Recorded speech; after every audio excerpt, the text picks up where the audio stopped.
As you all know, forest foods and non-wood forest products are harvested from a range of production systems. Some are untended and gathered from the wild, from forests, natural ecosystems, and agricultural lands, like many wild vegetables, fruit, fungi, insects, and even honey. Others are subject to some degree of management. Others derive from managed or agroforestry farm production systems, like many nuts and fruits. These different management systems require very different approaches to ensure sustainable use. Yesterday, we heard about the importance of many of these foods for nutrition and health, and the session about to start will focus on the opportunities of the value chain development. These discussions can't take place without the discussions related to the supply and monitoring of non-wood forest products resource base. We hope to dig deep into these topics today.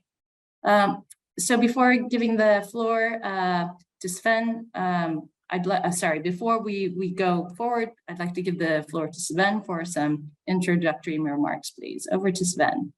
Thank you very much, Akiko, and also hello here from Rome side. It's a pleasure to be here again and to host together with KFS now the second day. And Akiko, as you said, yesterday we talked about the nutrition aspects, and we heard very exciting, cases, and we also highlighted the importance of the nutritional values of some of the forest foods. But already yesterday we touched upon the supply side. What is the future of perspectives of provisioning non-wood forest products, and what are the opportunities to ensure the sustainable production, and through this also the sustainable consumption of non-wood forest products. And so from our side, we are very much delighted for the discussions today, and we would like to thank all the participants for their active participation. And Akiko, also thanks to you for moderating the session. So that's all from our side, and back to you, Akiko. Thank you very much, Sven. Okay, so for our keynote, I'd like to bring in Arshia Nooryani. Arshia is my colleague from FAO. She's based in our headquarters in Rome. She's a member of the Seeds and Plant Genetic Resources Team, Plant Production and Protection Division, which we call with an acronym AGP. Arshia is from India and has been with FAO since 2011, working since the year 2000 in the conservation, assessment, and management of biodiversity, including protected areas. Prior to joining FAO, she worked for 10 years on in-situ conservation and on-farm management of plant genetic resources for food and agriculture at Biodiversity International. She previously taught ecological surveying and protected area management planning at the University of Edinburgh. She holds a PhD in plant conservation genetics, a master's in environmental protection and management, and a BS in zoology. Over to Arshia. Good morning. Thank you very much for that. Thank you all for inviting me today. And good morning from Rome, wherever you all are today. Let me share my screen. And okay. Is that clear now? Yes, it is. Okay. So good morning. As you can see from my background and my work, I work mainly in conservation and the sustainable use of plant genetic resources, food and agriculture, but we also look not just at the cultivated diversity, also at the wild diversity. And there's a nexus with wild food plants. And in this regard, we've been, this is my name, and this is my, I work in Rome.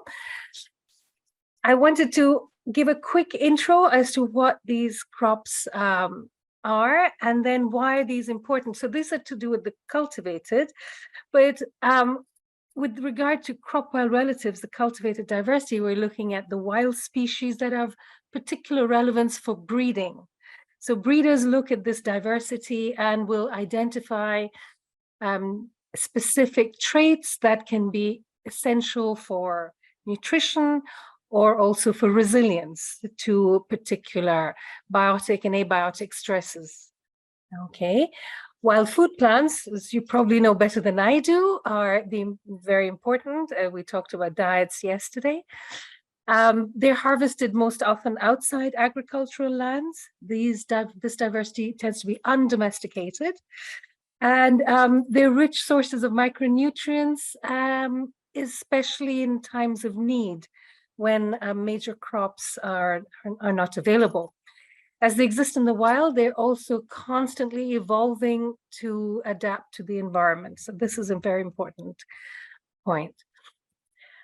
We know that we're losing this diversity in the wild very often. So while we talked yesterday a lot about harvesting of this diversity and the use of it, I think we need sometimes to take a step back and do a basic analysis as to what exactly is there, because we're losing this diversity constantly with regard to the use of these resources, habitat destruction, conversion, of course, climate change, changes in agricultural practices, very often this to do with, for example, crop borders, and the introduction of invasive alien species.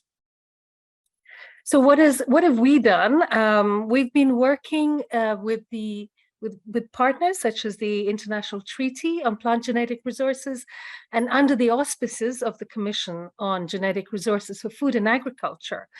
In this regard, we held a symposium in 2021 at the request of the Commission, which was a virtual event, of course, during 2021, but very successful. We had over 800 participants, and we covered wild and cultivated diversity. The wild diversity included a lot of wild food plants as well, and the importance of their conservation in situ. These proceedings are available online, as are the recordings, so I urge you to please feel free to have a look for these. There are plenty of different interventions which you will find, I think, directly relevant to this meeting. And we also held a webinar not long ago in February on the importance of wild plant diversity. And again, we had a lot of focus on wild food plants, and both from the community angle, so the youth angle, as well as the conservation at the biological level. So we had we had over 400 participants who were registered and participating, with a very high level of interaction. And again, these recordings are available online. Another part of this work has been the development of guidelines, and these guidelines have been very important for supporting countries at the global level. So I will give you a quick overview of what these guidelines entail. They aim to help national authorities in developing a systematic approach to the management of both crop wild relatives and wild food plants. And then the importance of developing a national plan once you have the basic information. So it looks at what is present, what is the associated data that is also available, possible financial human resources. We talked yesterday quite a bit about funding. And then moving on to the policy legal frameworks, which are then essential to integrate this, to make this, make initiatives sustainable in the long term. Step one is a checklist and then an inventory. So step one is always going to be what is there. But what is there just is a simple checklist. And then we add to this checklist by developing an inventory. The inventory requires additional information to be inserted so that there's a reference, not just for what is a checklist, but beyond that. It is crucial to understand the legal context at each country level, because each country has different legal contexts. So with this, we're looking at what are the international agreements, what are the programs at the regional, sub-regional levels, what are the national policy frameworks, national laws, policies regarding the conservation of this diversity, very often sector-specific strategies, national programs. And here I mean sector-specific because here you may encounter some gaps or some overlap. So this is very important overall. And what are the current programs and activities under the National Plant Genetic Resources Program? Also the National Forest Genetic Resources Program. So it's not one or the other, it has to be both, not just them. So yeah, we're looking at this nexus. So when we're looking at what is the status of diversity, we're looking at what is the agriculture environmental situation, an overview of the known wild PGRFA diversity. We're looking at not just protected areas, but what is outside protected areas. Often very important diversity is maintained by communities, local peoples, and not always only in the wild, but these are not domesticated. They're simply propagated, which doesn't mean that there's a selection being undertaken on this. Of course, we need to then look at what are the relevance of this diversity, what is the resilience traits available, what are the nutrition traits available for eventual breeding programs. When we're looking at this diversity, we can see how to develop a strategy. So undertaking a botanical checklist, looking at, when I'm here talking about crop wild relatives, but this is equally applicable to wild food plants. Looking at developing an inventory that's including associated information, looking at the gap analysis, and then the development of in situ and ex situ conservation strategies. And the ex situ conservation here, we're looking at possible field gene banks or even quite often botanic gardens, as we heard yesterday. The next step for that will be the identification of this diversity in both the protected and non-protected areas. So what are the hotspots of this diversity, possible establishment of these genetic reserves, and conserving this. With regard to the ex situ, so what is underrepresented, this then needs to be collected and evaluated and characterized over time. An essential part of this is to do with the ecogeographical analysis. So once you have an understanding of this diversity, only then can you know how to conserve it. So for this, a review of existing sources has to be undertaken. And then quite often field surveys. Field surveys are intense. We're currently in the process of preparing the State of the World on Plant Genetic Resources, the third report of this.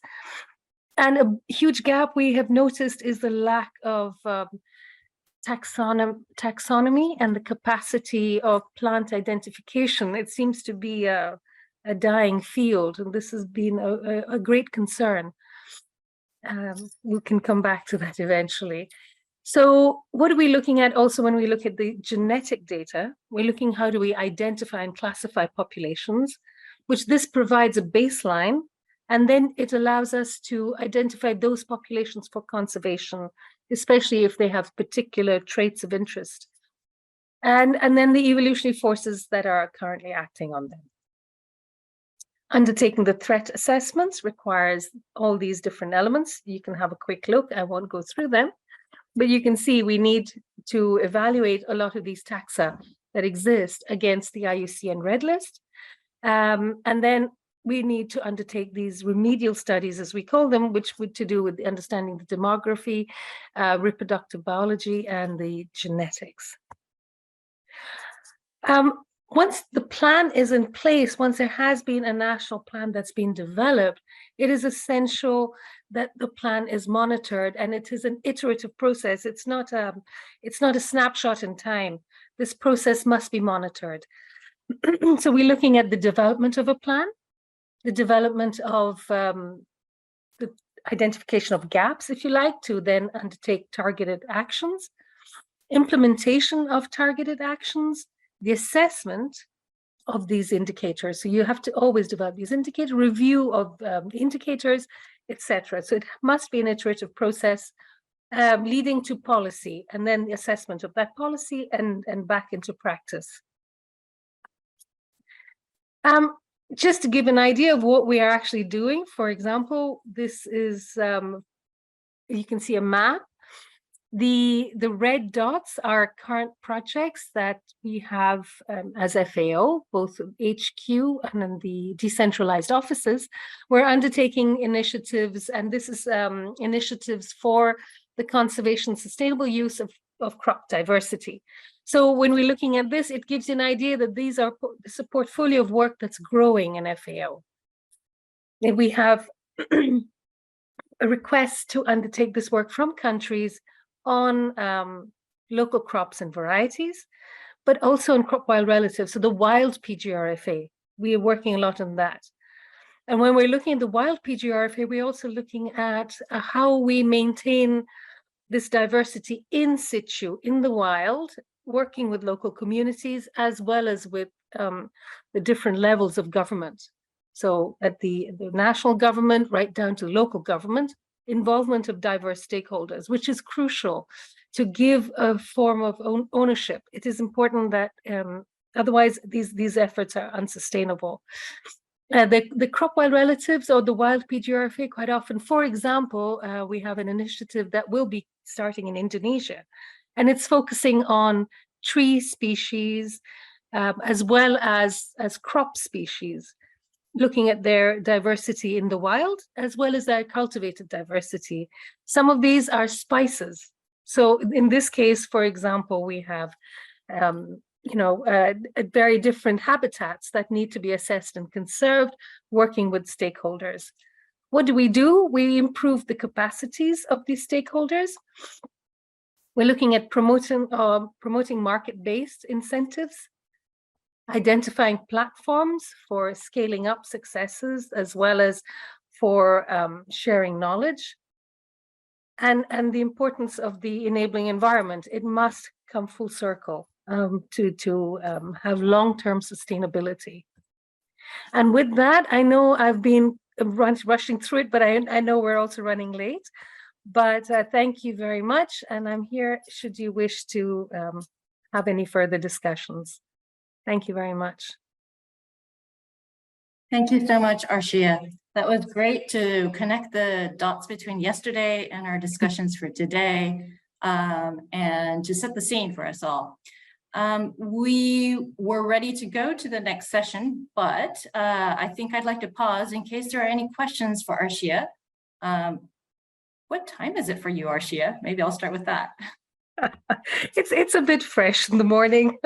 Isn't it? I'm a little bit scared to ask, but thank you so much for joining from Rome.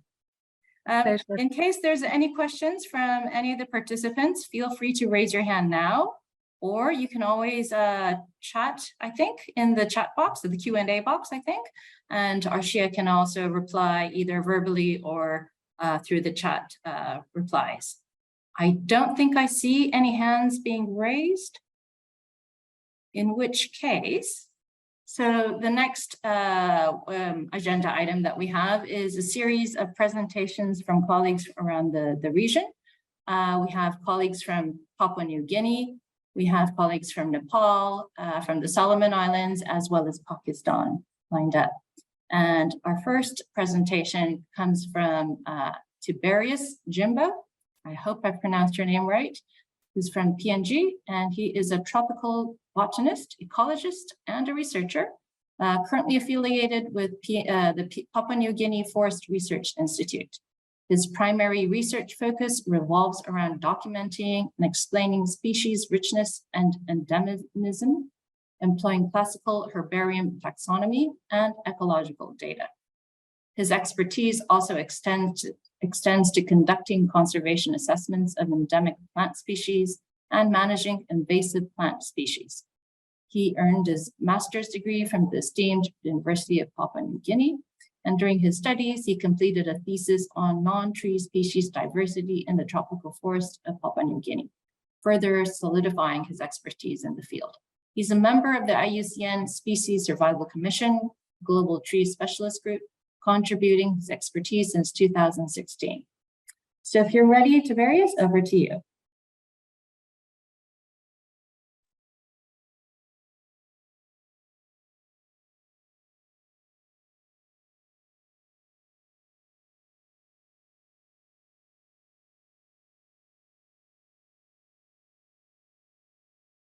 Okay, you can see my screen. Yes. Okay, thank you. Good morning, all. As the introduction says, from Papua New Guinea, and I'll be giving my talk on Papua New Guinea's multi-purpose national forest inventory. Okay, this is the content of my presentation, giving a talk on forest in PNG, the objectives of the NFI, design, components, outcomes, and some challenges that face. So forest in PNG is one of the 10 largest tropical rainforests of Amazon and Congo, as we know. Globally, it is recognized as one of the center of biological diversity and endemism. Scientifically, it is understudied. It's one of the last unknown. So if we look at the PNG NFI objectives, again, improve our understanding on forest for better forest planning, management for people in PNG to receive sustainable ecosystem services. Also to identify economic and social values of forest in PNG. And one of the important objectives is to contribute to the international actions to combat climate change impacts and biodiversity loss. So I'll go through the NFI methodology. It comprises of 4 different components. The first component is the remote sensing-based assessments that we've done. And the second is the comprehensive field inventory that is on biodiversity, carbon, and social aspects of forestry. So for the inventory, we look at the trees that includes the commercial timber tree species and non-commercial timber tree species. We also look at the non-tree plant diversity that includes the herbaceous plants, the lianas, the ferns. Also, we covered the soil component, the ornithology, that is the study of birds. We looked at the entomology that includes the moths, ants, and fruit flies. So if you can see from the below of the slide, that's the approved methodology design of the NFI. On the further right end of the slide, we have the cluster design and the plot design of the inventory. So for the remote sensing, the findings that we have, the outcomes, we initially used the Open Forest Collect app. And then we found that 78% of PNG was covered by forest. I was discussing about the components for the forest inventory. We looked at trees, and then we looked at non-tree species diversity. That includes the herbaceous component. We looked at the liana, the fence. We looked at soil, ornithology, that includes the study of birds, entomology. So we have moths and fruit flies. Below the slide, you would see the different approved methodology that we use. On your further right here, you can see the cluster design and the plot design for the NFI. So for the remote sensing findings and outcomes, we're using Open Forest Collect app. About 78% of PNG covered by forest. Also, the view also found that 3/4 of PNG forest is undisturbed. A total of 240,100 hectares was deforested between 2000 and 2015. About 0.66% forest loss in 10 years.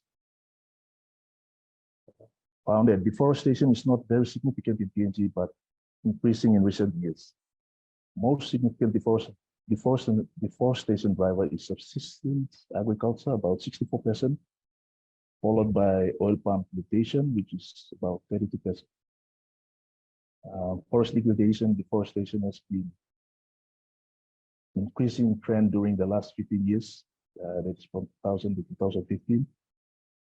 Forest PNG stratification and the NFI field assessment design and plan were based on the remote sensing based assessment results.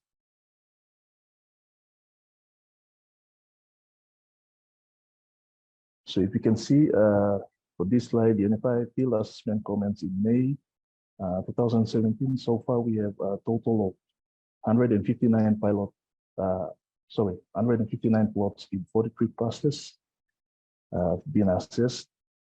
From the map, you can see in the center of the slide, the red dot indicates the already assessed clusters for PNG. From these photos, you can see the actual field inventory. We have different components, the soils, the plants, also the logistics in terms of moving into the field for assessments. Okay, the results for botany, for biomass, as you can see, NFI, we were able to calculate the above ground biomass, the tons per hectare for PNG. Also, we were able to compare with the IPCC default value. If you can see from the table, for the two forest types, the lowland tropical rainforest, the lower mountain forest, PNG. For trees, we have about 8,803 individual trees assessed. That is about 1,372 tree species recorded, which is 41% of total number of trees ever reported in PNG. An overview of all plants, we covered 16,000 plant specimens. That is about 2,111 species recorded, which is 19% of the total plant species recorded in PNG. So for the zoological component, for the different facets component that we measured in the forest, we have for bird, that is about 408 bird species, which is about 55% bird species in PNG. For the food flies, we have about 121 species, different species. Geometric moths, we have 1,108 species of different moths, and then we have ants, about 248 species recorded.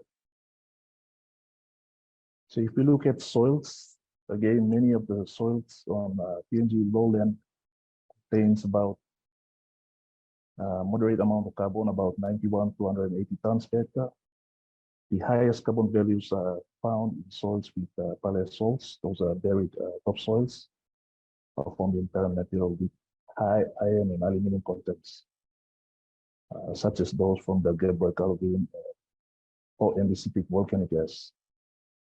So from the map, this map here indicates the estimated soil carbon by category in different forest land in Papua New Guinea. So again, this information is very useful in terms of agricultural land use planning. Not only that, the initial NFI findings have been well contributing to the formation of national policy. As you see, some of the contribution that NFI has been, the forest reference level. Okay, we have the National REDD+ strategy. Also, PNG, we have the biannual update report, and also the PNG Enhanced National Data Contributing Report 2020. Some of the outcomes from the NFI, PNG NFI, we have also 13 scientific articles published from different researchers around the country in collaboration with other institutions. Those are published in peer-reviewed scientific journal and can be accessed online. Again, in any project or inventory, there are always challenges. We have constraints include accessibility in terms of getting in from the site of study. PNG is well known for the rugged terrain, connections. It's always difficult by road. Also, there's issues with awareness due to customary land tenure issues that we have, and security issues in PNG that is also very expensive and challenging and time consuming. Also, if we look at the value that we have for per cluster or assessments, it's around 40,000 USD per cluster. Other challenges includes the limited capacity that is preventing us from increasing the number of teams. For example, the number of botanists, skilled botanists or field botanists that we have, it's less. So kind of limits the team to actually do the field work.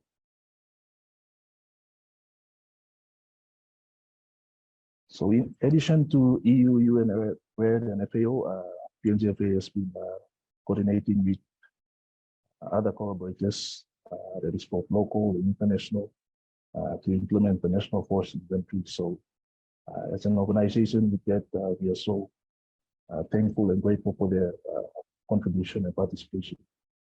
I think that brings me to the end of my presentation. Thank you. Thank you, Tiberius. Much appreciated going over the NFI and all of the outcomes that contribute to this discussion today. I'm noticing time is pushing a little bit, so without further ado and without taking any questions at this point, I'm going to go to the next speaker. But I do encourage everybody who does have questions to please use the chat function. There's a Q&A that's already starting up. So the next speaker, I need to just check if Shalu is connected. Yes, okay. So Shalu Adhikari is our colleague in FAO Nepal office, and she's responsible for climate change. She holds a PhD in environmental science from the Norwegian University of Life Science, with over 15 years of national experience in different capacities, including climate change adaptation, landscape management, integrated community-based natural resources conservation and management. And she was also involved in supporting the government of Nepal in drafting major documents for submission to UNCVD, the UNFCCC, including the 6th National Report and National Adaptation Plan, respectively. She's spent her good years of her career working with community at different parts of Nepal to enhance their skills and knowledge in natural resources management for rural livelihoods. Over to Shalu, please. Yeah, good morning, Akiko. Thank you so much. So let me just share my screen. Okay. So today, quite a different topic. I will be talking on women's livelihood support through natural resource management, especially supported by the Forest Farm Facility, a project implemented in joint collaboration with FAO, IUC, and the FICA Fund. So we all know, like, community forest in Nepal is renowned, and it's a pioneer in sustainable natural resource management, including local communities' participation. So we have had established a huge number of these community forests throughout the range of Nepal. And until 2020, we have had 22,519 community forests. That means managed by the local communities in order to fulfill their local demands for instance, timber, the forest products, and so many things, even forage. And they cover an area of 2.3 million hectares in entire Nepal. So when we say community forest, it's managed by a group of people that they come from communities. And so almost 35% of the total forested area in Nepal is handed over to community forests until June 2020. So, there's a mixed, I think I should, yeah. So there's a mixed forest in Nepal, whether it's managed by male or solely by female, or even we have mixed community forest. So when it comes to community forest, then gender balancing in these community forests and CFU, community forest user group, is one of the main agenda for Nepal. And we have been successful when we have a good gender balance in these community forests as well as in the community forest user groups. So by law, we have the government of Nepal has allocated percentage of women participation in the executive committee, up till 50%, or even 32 is the lower margin to it. And in all forestry sectors, there should be an involvement of 33% of women in all these forestry related programs. So in Nepal, when we say women community forests, it's the executive committee. They are all women. That means the composition is all women. So it's solely managed by the women members. So this have positive management in the overall community forest in Nepal.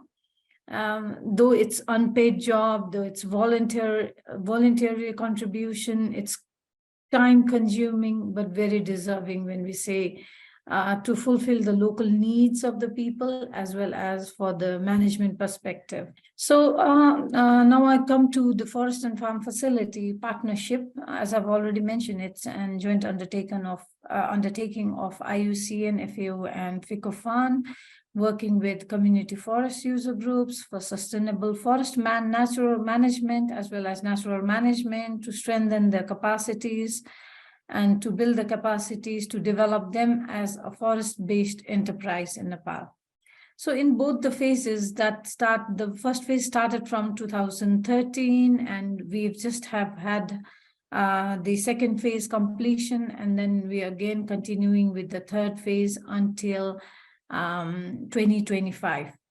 So mostly the project works in 5 districts of Nepal, a mix of mid-hills and as well as the lowland, focusing from the lowlands of Dang, Kapilvastu, Novalparasi, Chitwan, Makwanpur, of mid-hills of Makwanpur, mid-hill areas, as well as the Kabri-Palanchok area. So the overall objective is to build a resilient landscape and support the livelihood of, we call forest as well as farm households, not the CFUGs in this project. We term it as the forest as well as the farm households with forest and farm management. These operation organizations, which we call FFOPS. So I'll just share 3 examples where the project supported local women, especially women community forest in these 3 districts. So I would like to come to Makwanpur, which is in central Nepal. So within one of the community forest in Pipli Pokhara community forest user group, there's a small subgroup which is named as Shramjivi Mahila Kasta Hastakala. That means Kasta is a terminology, Nepali term for wood, and Hastakala is handicraft.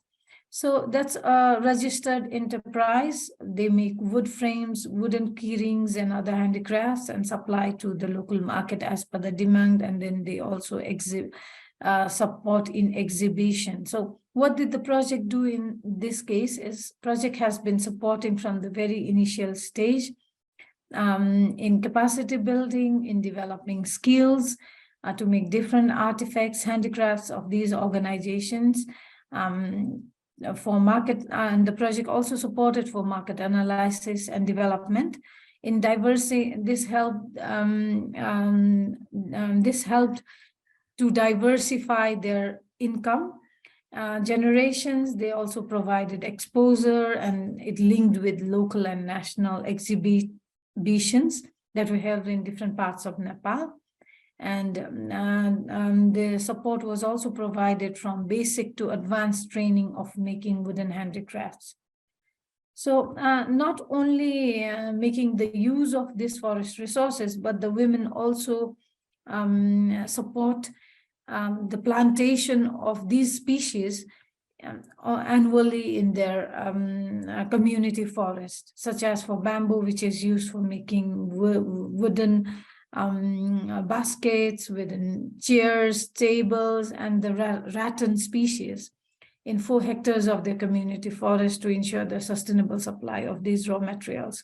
So we almost 12 women, they they aggregate, and then they have a committee. They do work on a day-to-day basis, and until now, so it was from 2018 until now, they have a fixed deposit of some amount of the amount in their banks.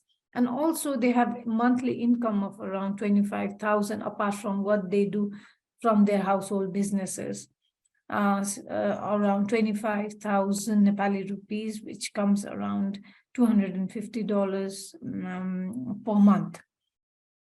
But then these were not enough when they do dual businesses of income generations, looking into the forest, managing their area of 4 hectares from bamboo, rattan, and other species for sustainable supply of this wood species. So the demand is still needed, and they wanted to have it on the machine, which aids in the cutting of the wood, wood species, as well as support for digitizing the market, like online businesses kind of thing, and also computerizing for the record system. So it's just an initiation where the project worked, but then through this forest and farm facility support, they've been able to run an wood-based enterprise and have a good income of it. Now I will come to the lowlands of Tarai, the Dang Valley, where the project also supported for the leaf plate making enterprises. Actually, this leaf, the species used is the Soria robusta, which we call sal in Nepali. It's a sal forest where the local communities, the Mili-Juli Tin Kanya women group, they make the best use of the sal leaves in terms of making the plates and selling them in the local market. So this has been a very demonstrative, collaborative effort for conservation and sustainable forest management also, because they often do regularly do the weeding of the forest, and then they also manage the fire line so that there's no fire hazards in the forest and other use of these natural resources. So the group also succeeded in leveraging resources to strengthen and scale up their enterprises. Though they begin from a very small, only bowl kind of thing, but now they have purchased a key for making plates, huge plates of different size. So and then with regard to what support in their income, there's also a management practices. So it's a win-win situation for both the communities, especially the local communities, the women communities, as well as the community forest management perspectives.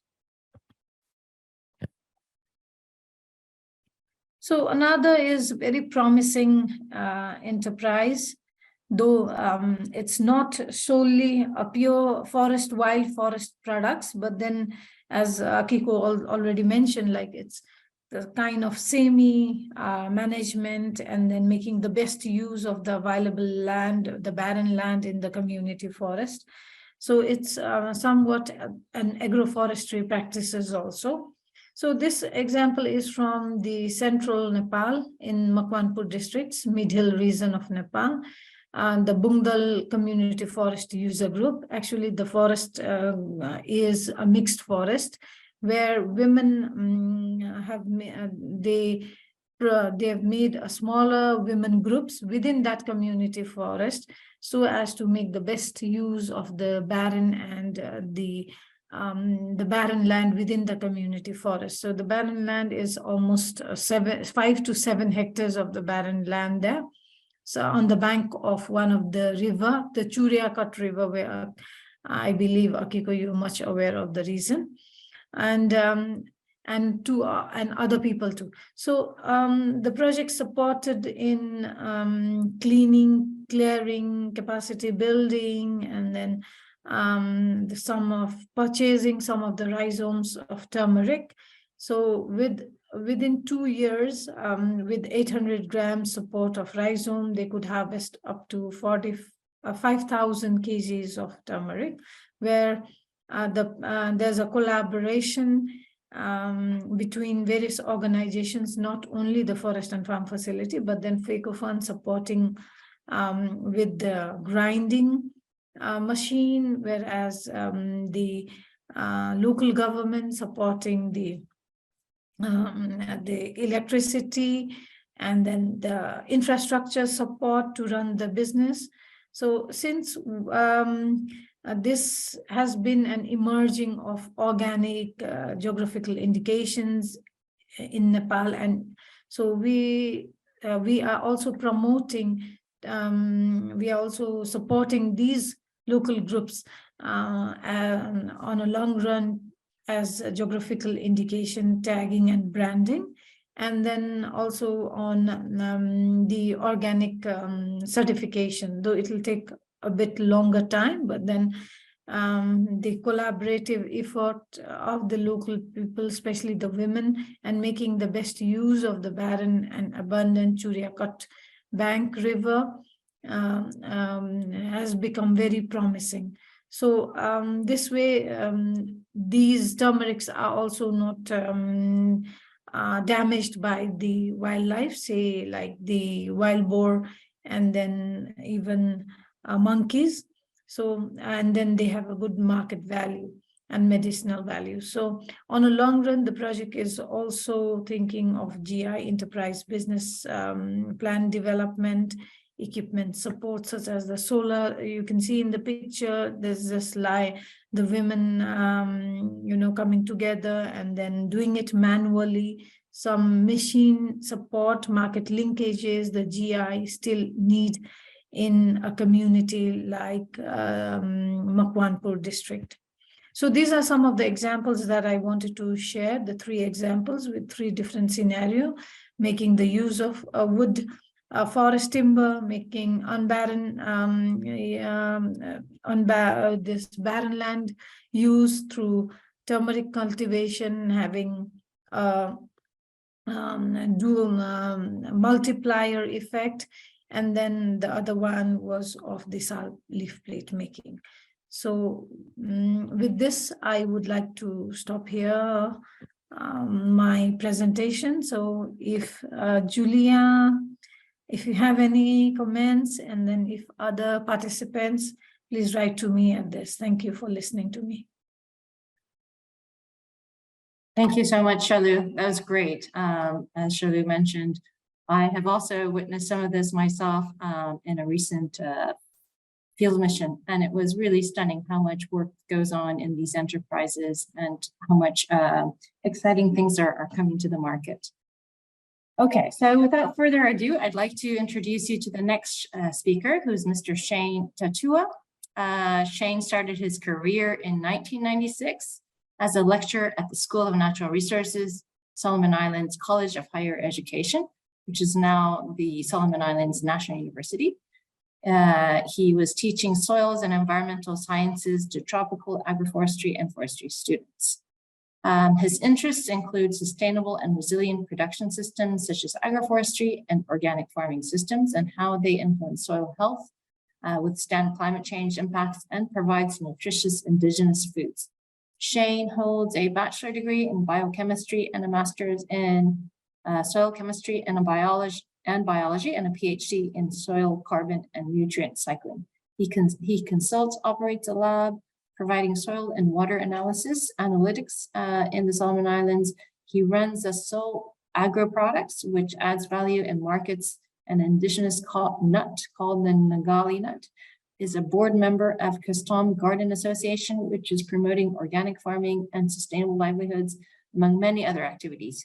He is a recipient of the FAO Model Agriculturalist Award in 2019 in the Asia Pacific region. He lives on the farm with his wife and 2 children. How exciting. Really looking forward to hearing from you. Shane, over to you.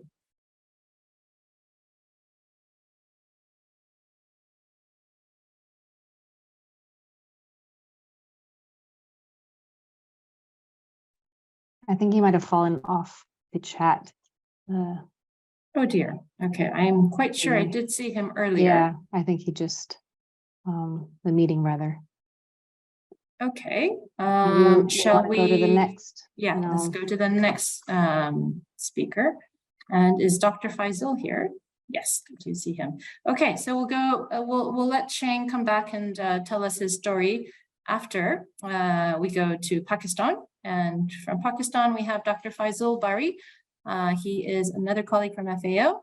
He is a senior forestry and natural resources management advisor for FAO Pakistan. And I'm really glad that he has made it despite all of the difficulties in the country recently. Over to you, Dr. Faisal. Okay, thank you very much, all of you, for inviting me. Could you share my screen, because is it possible to share my screen? Julia, Yes, is that? yes, we'll do that. Because I have a little bit internet today. It is good, but you never know. I'm in the field, so it is a remote area where internet doesn't work very well. But thanks God, it is working now. Fingers crossed it'll stay this way. I think your screen Yes. is just coming up. Okay, Yeah. over to you. Thank you very much to give me this opportunity. I'm also joined by my colleague Kader Saab. So I will be just giving presentation on the role of non-timber forest products in rural house food security and Chalghoza forest landscape in Pakistan. This landscape is very unique because it is a dry temperate forest of Pakistan. And the trick is between Afghanistan and Pakistan. And this is very unique species, which is mainly found in Pakistan and adjacent part of Afghanistan in the Hindu Kush and Himalayan, Western Himalayan region. Okay, next please. The Chalghoza forest landscape Pakistan, it spans over 6,800 square kilometer. And when we actually estimated the total area of the Chalghoza pine forest, it is about 132,000 hectares, which is quite some area. But of course, this is much degraded area, so a lot of effort needs to be done.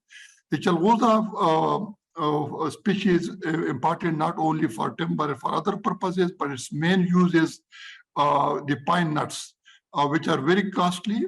And here we are talking about Pinus gerardiana. It has a local market, it has an international market, and the pine nuts are of very high value. The Chalghoza forest also, beside the pine nuts, provide a variety of other products, especially mushrooms, medicinal plants, and a very unique wildlife, which is also present in this area. As I said, these forests are in dry temperate areas mainly, and where you can see that there are a good variety of both fauna and flora and fauna. Next, please. The Chalghoza forest hold cultural significance also for local community because this is a species which is not only, if you go to forestry trees, generally forestry, we are talking about timber, fodder, some fuel wood. But here we are talking about the important non-timber forest product, which is of great importance for the local livelihood as well as maintaining these forests, because now the income from these forests has been increased tremendously, and the local people have stopped cutting up the trees and they are taking it like agriculture crop. The Chalghoza forest play a vital role in maintaining ecological balance of the region. The pine trees help prevent soil erosion, stabilize, because these forests are mostly on a very rough terrain with lot of slopes. And it is very important because it regulates water flow to the down country. Most of the water generated from here, it goes to the down country for agriculture, irrigation, as well as for electricity production. And these forests really regulate the water flow. So these are also a lot of significance. Besides this, these are also very important for ecotourism. A lot of people would like to go there because it's unique ecosystem. So this is a tremendous, this is an area where there are a lot of opportunities, where there are a lot of activity which can be taken care of. And this project, next please. So this is the landscape. If you see, mostly of these forests are in the western side of Pakistan, touching Afghanistan. And so it is Dyamer, it is Chitral, South Waziristan, and it is Sherani. And the total estimated area is 132,000 hectares. Next, please. NTFP from Chalgoza forest landscape are major source of income and household food security for the local people in Pakistan. Throughout the human history, these products have been used. As you see, it is used as a food, fodder, fiber, traditional medicine, agriculture, implements, domestic material, construction material, and the likes. Many traditional beliefs and culture are also associated with these products of Chalgoza forest. For example, the leaves of juniper are believed to possess protective qualities against the evil eye. And the smoke produced by burning these leaves is considered to bring good luck. So these are the local belief, and the people attach high priority. And that's important. It's also during the COVID-19, the NTFP provided additional household food security in the Chitral and other regions. So the region was that the people couldn't go to other areas, but they could easily collect the non-timber forest product, which I will be coming. What are the major non-timber forest product in these areas? Next, please. This is just this, the people are burning and then they are taking smoke, so that they say they will bring a good luck to the local people. Next, please. NTPs are also very important for subsistence emitting source of daily nutrition and household food security. And roughly more than 2,300 NTFPs are harvested throughout Chalgoza forest landscape in Pakistan. And millions of populations are dependent on NTFP for their livelihood. Although we don't have much estimation for other NTFPs, but for Chalgoza Pine, we are collecting the data every year because we have a GIF project, which is under which we are collecting data.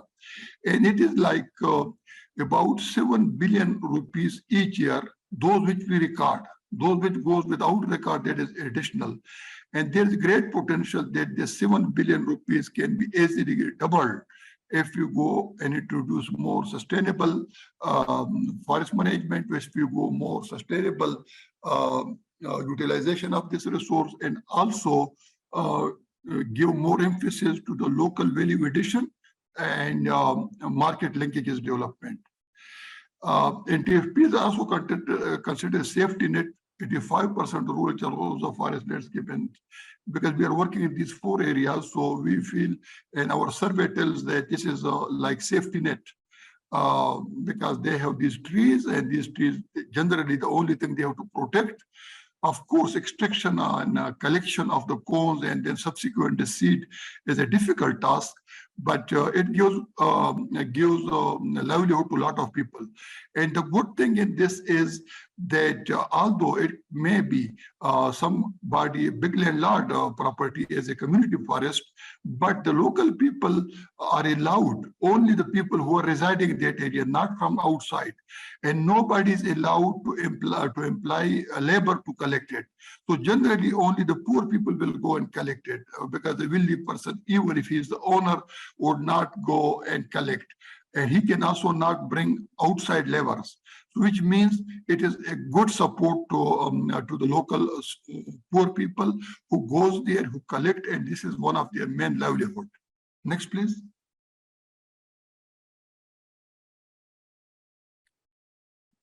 We have a variety of medicinal plants as well. You can see, and one of the important one, which is also medicinal as well as food. If you could see, we have this Artemisia, we have the Markella. Markella is a very high value mushroom, and it can easily give it is like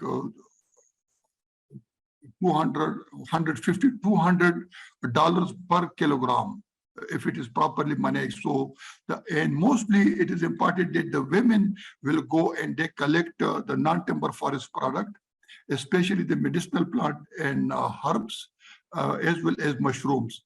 So this also gives them a good opportunity for earning livelihood. Of course, this chalgoza, which is a more expensive and a more dominant in TFP, both the whole family works in that. But women is also an important role in this. So the people, especially the women folks, knows what season or where they should go to collect. For example, these Markella and other mushrooms, these are not available all the time. There are specific months or days in the year, especially in the rainy season, where they can get these. Otherwise, it is very difficult. Next, please. So under this Chalgoza project, which is the GIFT funded project, and we are working in this dry temperate forest for mainly for Chalgoza, but also in TFP is one of the important product. Recently, we conducted a complete survey. The report is now draft form, which I can share, which still across the whole landscape, what are the potential, what are the different types of NTFPs, what status they are, what are the potential to increase them, what will be the different ways and mechanisms to adopt to sustain the judicious utilization of these. So it was a very good survey, which goes across all. And now we will be really focusing, this is last year of our project, but we will be focusing more on value chain development, more on the proper extraction of these, then storage, and then marketing of NTFPs. Wild honey is also one of the important non-timber forest product, which is very common in these areas, which is very easy with high price. We have also medicinal plant, Chalgoza nut, which I already spoke. In TFP marketing through digital marketing was also done from Chitral, because we want now to open the product to the international markets. And that is not only possible that if you go and adopt more digital marketing. Now we are also putting this in TFP, the Chalgoza pine nuts, as a GI. Geographical indication. We had already workshop here. Fazari was here, Stephanie Fazari, and we had a workshop last month. And now the local communities are very interested to register as a GI, as well as they will be also registering other medicinal plants, because currently they are not getting that much, although these are very unique products which are not found in other areas. But these are just consumed local market, then it goes to national market, and from the national market it goes mainly to China, and then from China it is further exported. I have this question which is there too. It's also important. The local community have put rules, regulations, how to collect these, when to collect this, what will be the procedure when the income come out of those, because they also want some of the fund money which is coming of these non-timber forest product to be reinvested in the forest resource, because as I said, these forests have been degraded very highly, even more than 50%, though we have 132,000 hectare forest, Chalgoza forest, but they are really degraded. And we have started number of action like assisted nature regeneration that is giving very good results. Next, please. This honeybee, you can see this is the local honeybee, wild honeybees, which has a very high value, and it is in Chitral. The local people generally keep the hives in fixed in their homes, but there are other one they can rotate the other. But the wild honey is the most important one, and now the digital marketing has been started, and the person who started it earned a lot of money last year by selling these honey. Of course, there is a problem that proper packing, proper labeling, and proper presentation. The products are there, but it requires a lot of different dimension to make them ready for selling. Next, please. Maybe this is the last one. Okay. This is also, we provided tools because previously the people were cutting trees to have access to the cones, but we now provided them about 600 tools kits, sets, which enable them to collect the cones very easily. Even they don't cut branches, and now the cutting of tree and branches has reduced tremendously. Next, please. So this is my last slide, but if I look the scope of NTFP in Pakistan, it is very high, but this is an area which has not been very much prioritized or explored, and we need to further work because it is a good important aspect where it can give ecological balances. It can also give the local livelihood. So we need to further work, and I will be very glad to work with the NTFP teams in both regional level, other countries which have good experiences.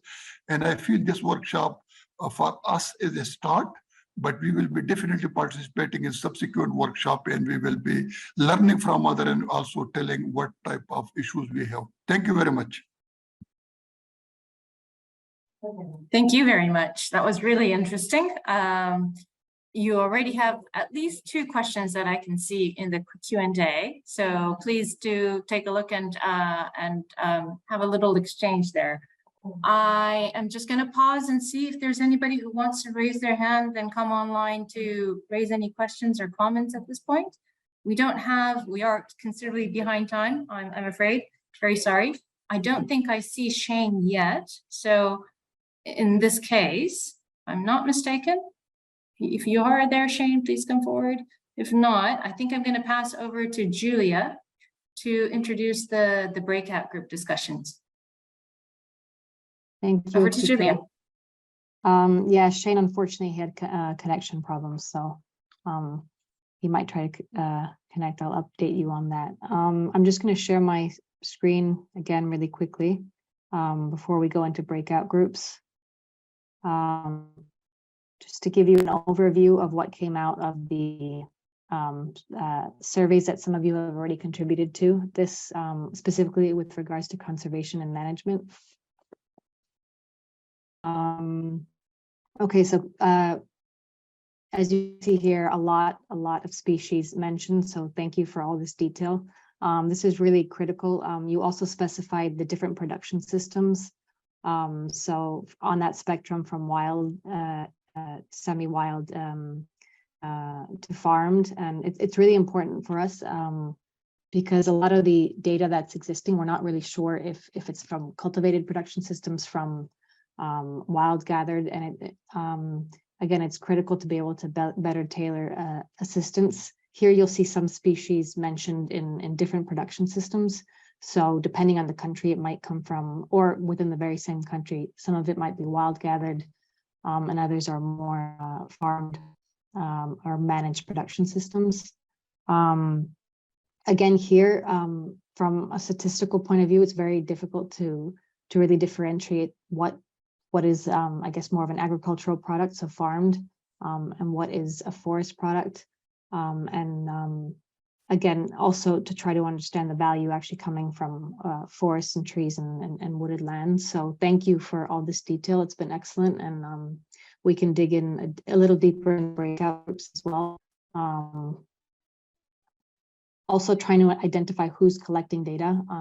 Some of you have already answered, so thank you for this. If you can help us fill this in, this is really critical so we can collect this data systematically, and I think it'd probably be useful for you as well for comparative purposes. So thank you. We have some information from New Zealand, PNG, which we already saw the presentation before. We know INBAR, a lot of assessment as well on bamboo and rattan. If you can give any more specifics, that would be super. Just some of the challenges that were mentioned, again, mostly centered around these three themes: availability. So a lot of this was mentioned today: habitat destruction, encroachment, unsustainable harvesting rates, pests and diseases, decline in species, and competition with agricultural products. Again, resurfacing the issue of knowledge. So data on how to sustainably manage different species, and also lack of traditional knowledge, or rather documenting that knowledge. And then issues related to enabling environment. So what was mentioned, lack of acceptance of Indigenous knowledge and traditional practices was mentioned, and secure rights, and lack of policy and regulation to drive production and domestication. Conversely, some of the priority activities were centered around these key themes.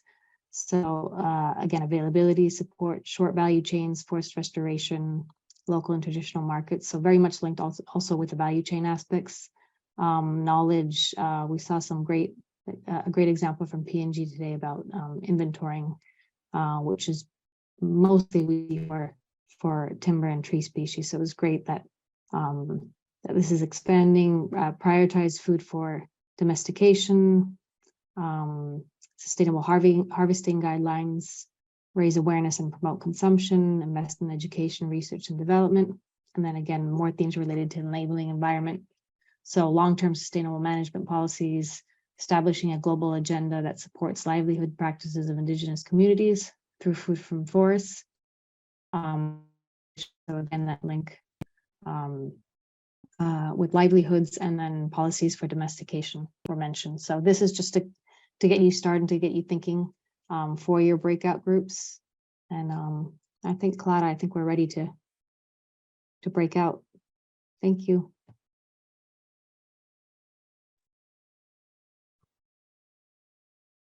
I think we're all back.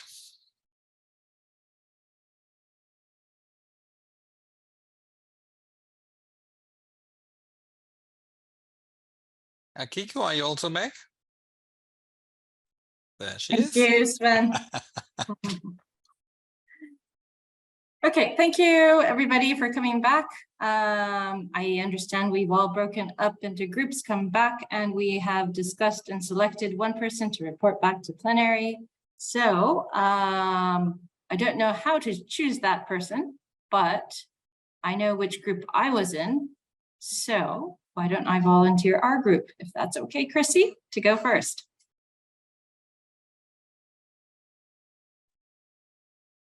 Thanks, Akiko, and Diego will be sharing the screen.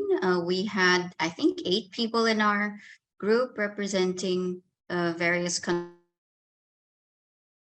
like the Philippines, Indonesia, Australia, New Zealand, Pakistan. Apologies if your countries haven't been mentioned. So we see on our screen that the areas of interest of highest concern is sustainable harvesting practice. Community management, followed by sustainable harvest practice and access and use permits. So that's where the interest was in our group.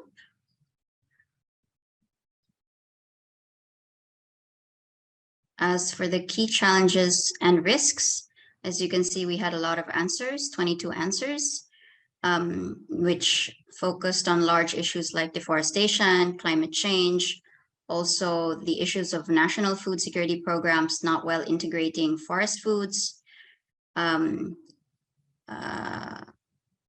production issues, traditional knowledge, fast food, also drawing from the discussions of the day before, lack of resources targeting conservation, protection, and valuation, complex land tenure systems, and again, non-integration was mentioned, and access, chemicals and herbicides, and knowledge. So you can see knowledge was mentioned quite a few times as an important challenge.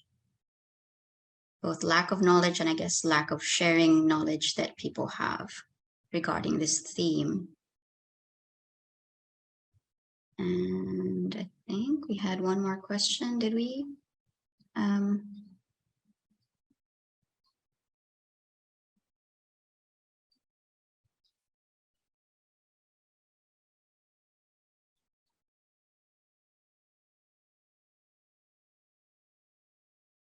And for priority actions, we had availability, support for local and traditional markets, and support for short value chains and forest restoration. We had, in terms of knowledge, inventorying, prioritizing domestication, sustainable harvest guidelines, raising awareness and promoting consumption, more inventory cards on the right.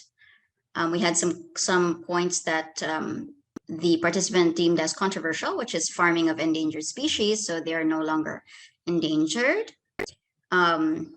Regarding traditional markets, another on supporting local food consumption and not supermarkets, so trying to find ways within the value chain to make those stronger, also improve availability, providing alternative sources of protein to reduce stress on overhunting, clarifying issues on forest foods as economic goods versus biodiversity value. Getting back to the issue in the last question on knowledge, so supporting knowledge activities and developing institutions,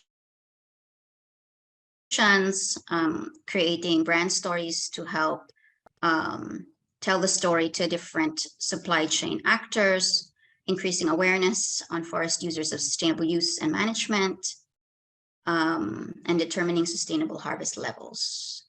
So we have some points on institutions, value chain connectivity, promotion of stories, various inventory proposals, as well as conservation initiatives at the forest level. I think, Diego, maybe we have captured. Oh, yeah, and we have a last one, right? Not so many points, but some good discussions and some good examples here. The first, I think the first one on the left, upper left, the kiwai, native kura crayfish, initially managed for conservation and now farmed as sustainable wild species, which, if I heard correctly, actually won an award in New Zealand. Am I right, Diego? Yes, okay. And we had various examples as well on the board, GI identification through FAO support, community-based management of forest foods that are produced and harvested for commercial purpose, engaging youth in the conservation and promotion of use of wild foods. Considering that's about commercialization, maybe we jump to the Forest Harvest Collective Mark. It's an evolving community forest labeling initiative, which links to the branding point in the last question, maybe on building on participatory guarantee systems to focus on traceability, sustainability, and quality. Another point is capture and release to farm of pest species in New Zealand, the wapiti deer. And if you can lower a bit, Diego, so I can read the last card on the upper right, create a feeling of love and cherish forest resources, restoring deteriorating forest conditions, along with improving the quality of life of the people to stop encroaching. What a good message to end with. Thank you. I think that's covered the discussion in our group. Thanks, Chrissy. Great. It's not the easiest thing to read off what you've just discussed with a bunch of people that you've just met. Well done. Okay. I really don't know how to ask the next person. Maybe I say, whoever was in Julia's group. Assuming Julia, you were in a group. Yeah. I think we have Park, who is going to speak. Can you see my screen? Yep.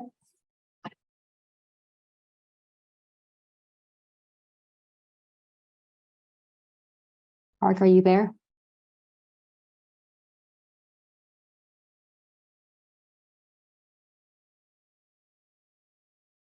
Anyone else from the group want to chime in here?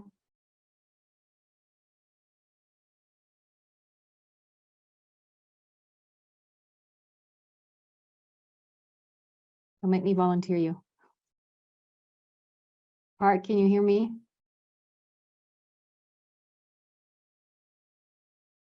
Okay, Chen, I'm going to volunteer you. Where's Chen? Okay, Julia, I was Thank going you, to Chen. volunteer myself. Okay, the areas of interest for our group, which is quite diverse, from these were on sustainable harvesting practices and community management. Then, of course, the next one, access and use rights as a foundation for everything. Resource assessments is about midpoint for us, and the same with domestication. Next, please.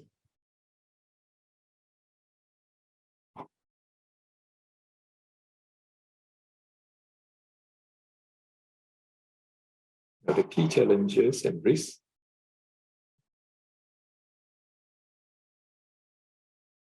Well, there are quite many. I think it covers a lot that was already mentioned by the group. We're talking about coordination, about livelihoods, get more, but less, I suppose, cross degradation, genetic diversity, local people's rights access. You scroll up, please, Julia. Or go scroll down, scroll up, down. Sorry, down or up? Up, I think. Up. Okay.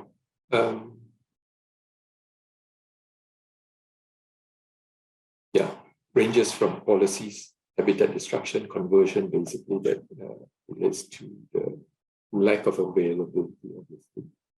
And then enabling conditions in policy, regulatory, and looking at the entire supply chain as well. So it ranges throughout the whole supply chain, from the management up to the trade. You can read the details yourself, but that probably sums it up. Oh, and a few conditionalities that have to be looked at as well, about risk of overexploitation, especially when the resource is being degraded or the habitat is lost. There is more exploitation of the resource than, for instance, if the food becomes more popular, then that's the risk that has to be taken into account. Can we move to the next?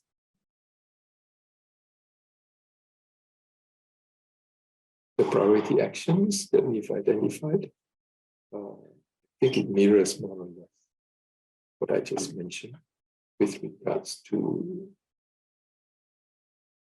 the entire supply chain and the management of the resource.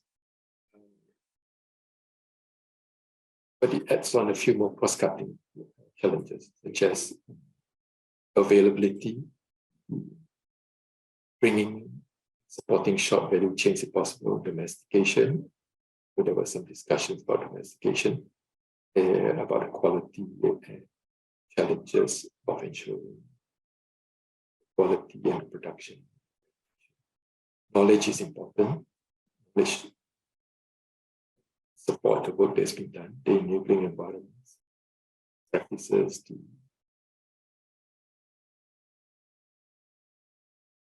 for the sustainable management, the agenda, the global agenda that supports things. Identification, preservation, genetic diversity, information base, targeting the stakeholders, not only the local communities, the households, but also the businesses, then how to motivate them basically to add to the value chain, support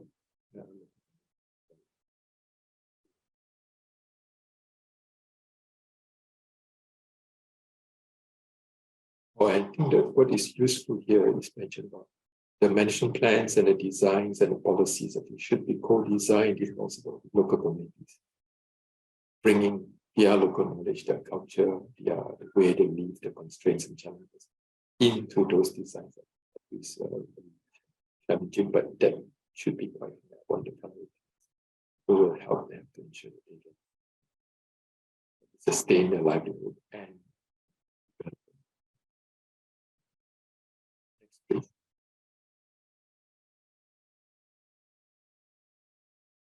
Best practices successful projects.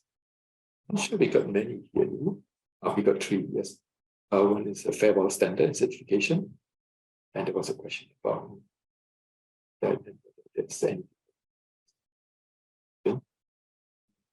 PNG has a commercialization of the government project, the value added of agroforest products project in Pacific, and the project on livelihoods. I'm sure there'll be many more that we can capture of whereas people who the work that FAO was putting together on this. That's the last slide, right? Yes, that's it. Thank you, Chen. Thank you, Chen.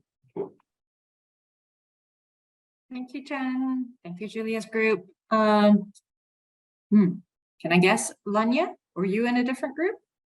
Perhaps. So, no, I will take over. Okay.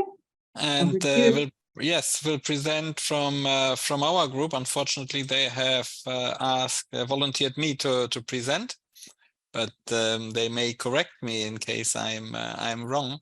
But I think what we heard in the previous groups were very similar, actually, what we discussed. Also on the first one, interesting to see that we had resource assessment and community management as the 2 highest scores. But in the discussion, we emphasized that actually the 2 are very strongly connected, because if we do the resource assessment, that actually should be done together with the communities. We heard about the challenges. We were reminded from Pakistan and from PNG, who were in our group, how challenging it is to do a proper resource assessment on NTFPs. And however, this is something of highest importance.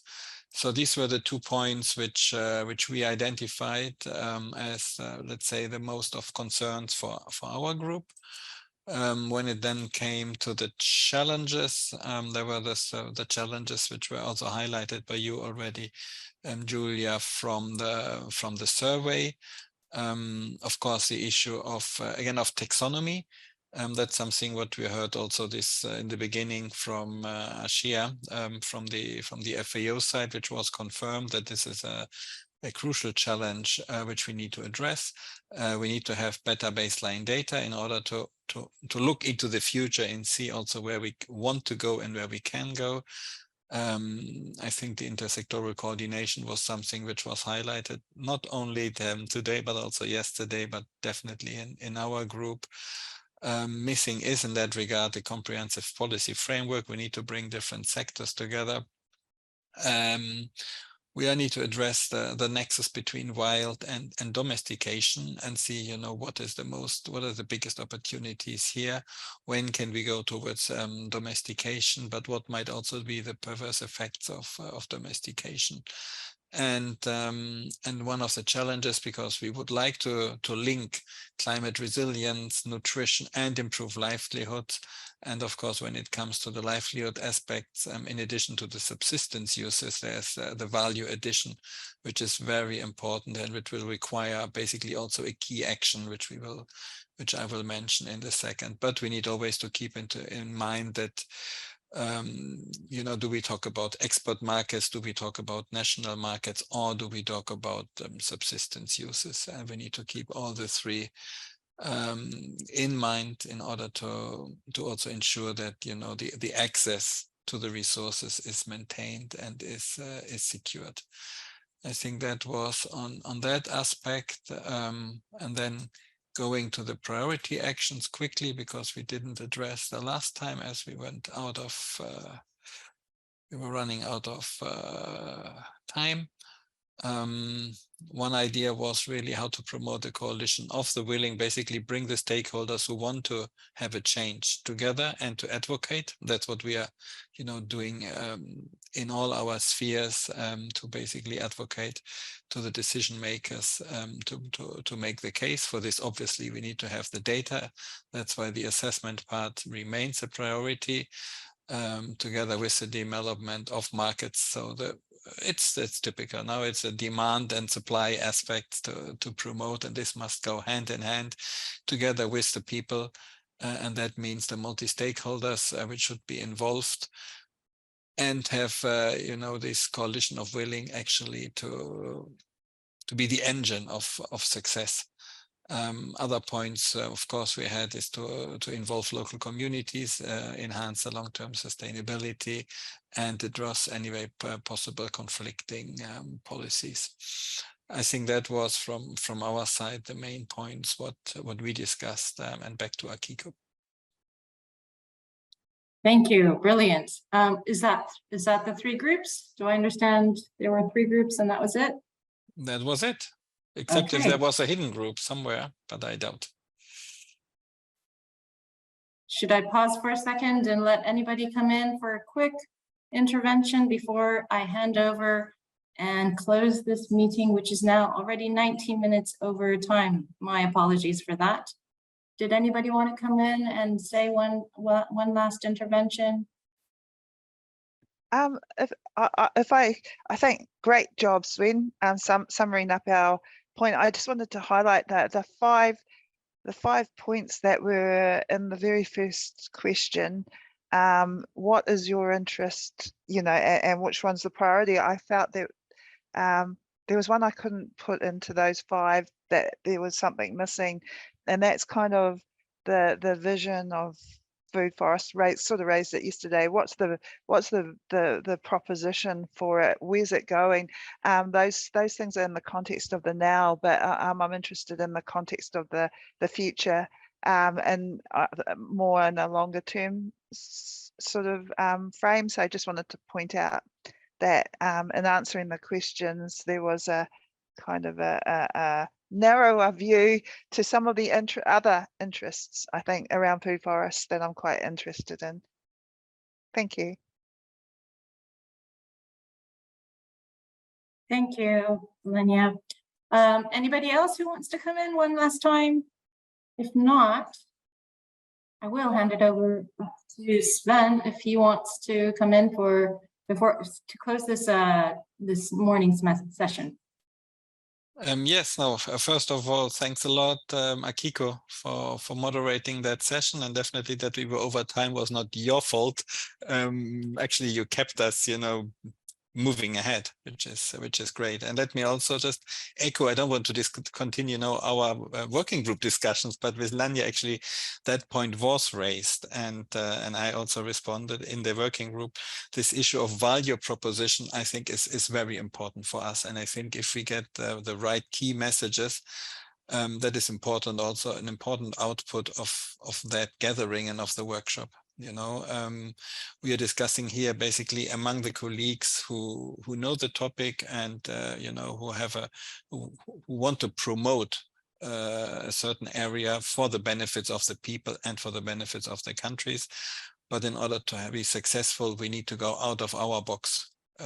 We need to talk to the decision makers, which are not always related to forestry, or to nutrition. And so we need to have the arguments correct. And that's why we need to have the data.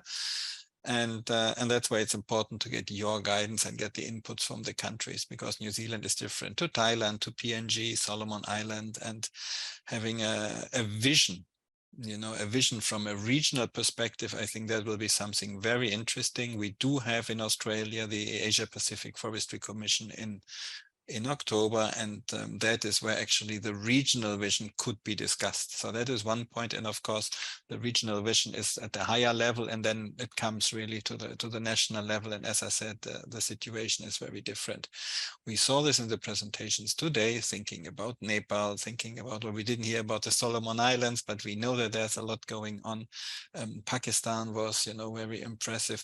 PNG. We thought we heard about it, and we got a very nice keynote where we got the policy dimension on the plant genetic resources and how this can be, again, the topic can be related to the policy level. So as usual, things are connected, and in order to move ahead, we need to basically look into the different slides, need to identify what the priorities are, but then be sure that the vision, we will sell is something which is comprehensive and which actually tells a story and which provides a very useful narrative for the region. So in that regard, I think that was one element of the discussion we had today. We will try to capture the main points here for our final session tomorrow. Let's see if we will manage, but definitely the supply side is the backbone of the development, because without ensuring the supply, there won't be any value addition, there won't be any markets. So let's see, what the strategies are to ensure this, and then see how to get the best value out of it. And I think the value addition, the commercialization, that actually will be part of the next session, which will start in 1 hour, 6 minutes. So at least the good thing is that in Rome, at least the sun will come soon. And so we will be fully woken up for the next session. But having said this, again, thanks to everybody for this session, and in particular, Akiko, for you for the so professional and effective moderation. And with this, thanks from my side, and back to the boss, back to Akiko, the boss of this session. Akiko, over to you. You said it all, Sven, and I don't want to keep anybody longer here. Take a break before the next session. Hope to see you all there. Thank you again. Bye-bye. Thanks a lot, and see you soon. Okay, so welcome back, and I hope you had a good lunch break. Welcome back to the next session, which is now the third technical session and the fourth session of our workshop on forest food systems and their contribution to food security and nutrition in the Asia Pacific, hosted by FAO and our dear colleagues from the Korea Forest Service.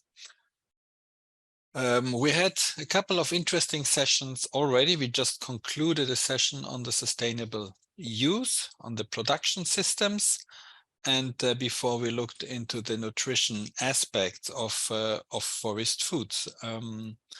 After an exciting opening session where we provided more the political and the policy framework on the topic. And in this session now, as I said, we will look into the commercialization aspects, looking into the innovative and sustainable value chains, a topic which we already touched upon in the previous sessions. My name is Sven Walter. I'm based in FAO headquarters, in charge of the forest-based bioeconomy and also on the forest foods within the forestry division. And as we mentioned before, we do record the sessions, and we look forward to an interesting discussion, some exciting presentations, and of course also some working group discussions. Now, as I said, the topic now is of particular interest to us when it comes to the commercialization and the value chains. On the one side, we realize that the topic non-wood forest products, forest foods are somehow trendy in a way that we talk about superfoods, we talk about cosmetics, and we realize an interest in the changing also consumer behavior, looking for sustainably harvested products. At the same time, in FAO, for example, we are promoting the sustainable bioeconomy. We are supporting countries in this transition to a bioeconomy where forest products will and do play a crucial role. And that includes, again, non-timber forest products. That also includes the private sector, which is getting very much involved. And as I said, also the consumers who are having an increasing interest in the social, environmental, and in the health credentials of the products which they can find in the market. This may have issues on sustainability. It may have issues on future demand and supply trends, We are looking into this for the timber and the wood markets, where we see an increasing demand, but the same applies for non-wood forest products. It's great to have here among the so different and important and nice colleagues, our colleagues from Traffic, because with Traffic and the IUCN Medicinal Plant Specialist Group, we published last year a report which is called Wild Check, Assessing Risk and Opportunities of Trade in Wild Plant Ingredients, where we highlighted the risks, the potential risks related to 12 wild collected plants, the so-called wild dozen. And I think, Julia, you will put the link to that very exciting publication in the chat. As before, colleagues, please use the chat for some discussions and also for some exchanges with our presenters. Now, having said this, let's move ahead with the first presentation, and that will be a keynote given from Australia. And I see that Helen is already with us. Great to see you, Dr. Helen Wallace from the Griffith University in Australia. She is the acting director of the Centre of Planetary Health and Food Security. She has been working on forest foods to improve livelihoods for smallholders, women farmers in the Pacific for some 20 years, and has worked closely with the private sector in Australia and the Pacific for over 30 years. Her current research aims to commercialize indigenous tree crops, empower women, and increase their income for their and for these forest products. She has written over 120 scientific articles, mostly on nuts, fruits, and bees, and she is trained as a biologist. And Helen, welcome you for the keynote on enhancing private sector-led development of tree nut value chains and the case of the Canarium industry. So Helen, you have the floor. Over to you.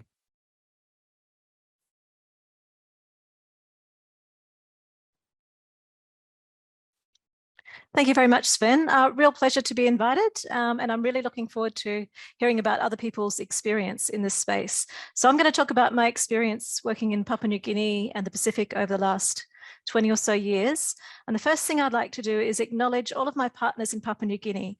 So some of them, as you saw, there's internet problems there, and they could do a great job of presenting this, but they just don't have the internet. So I'm presenting on behalf of the team that I've worked with over many, many years. So I'm going to talk in particular about my work with Gallop nuts. Now, what you're seeing is my PDF, because I use PDF so that I don't have problems with my screen freezing from bad internet. So please bear with me. It's not PowerPoint, but I hope that you can see that fine. Very good. We can see it. Very good. Okay.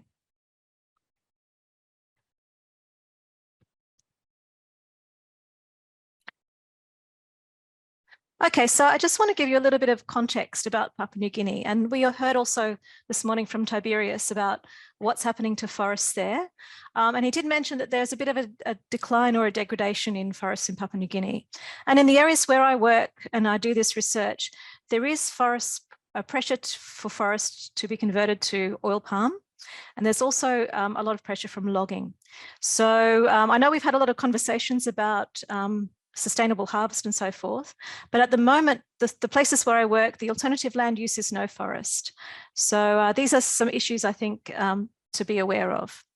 And in the areas where I work, we have 80 to 90% of the people are rural smallholder farmers.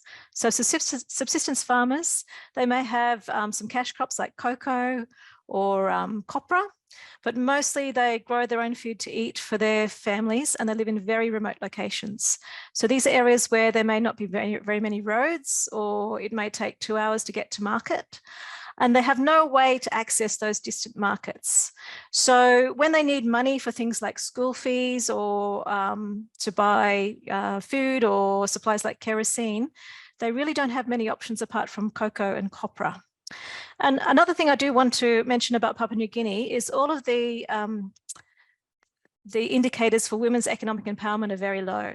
So there's a very big need for us to do things to basically help women to get more money and to get more money into their local, into their family, so they can do things like spend, to pay for school fees for their children to go to school.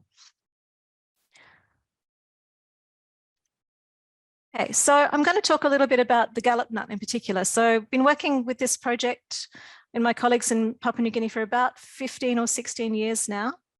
And it's taken that long for us to get where we got to.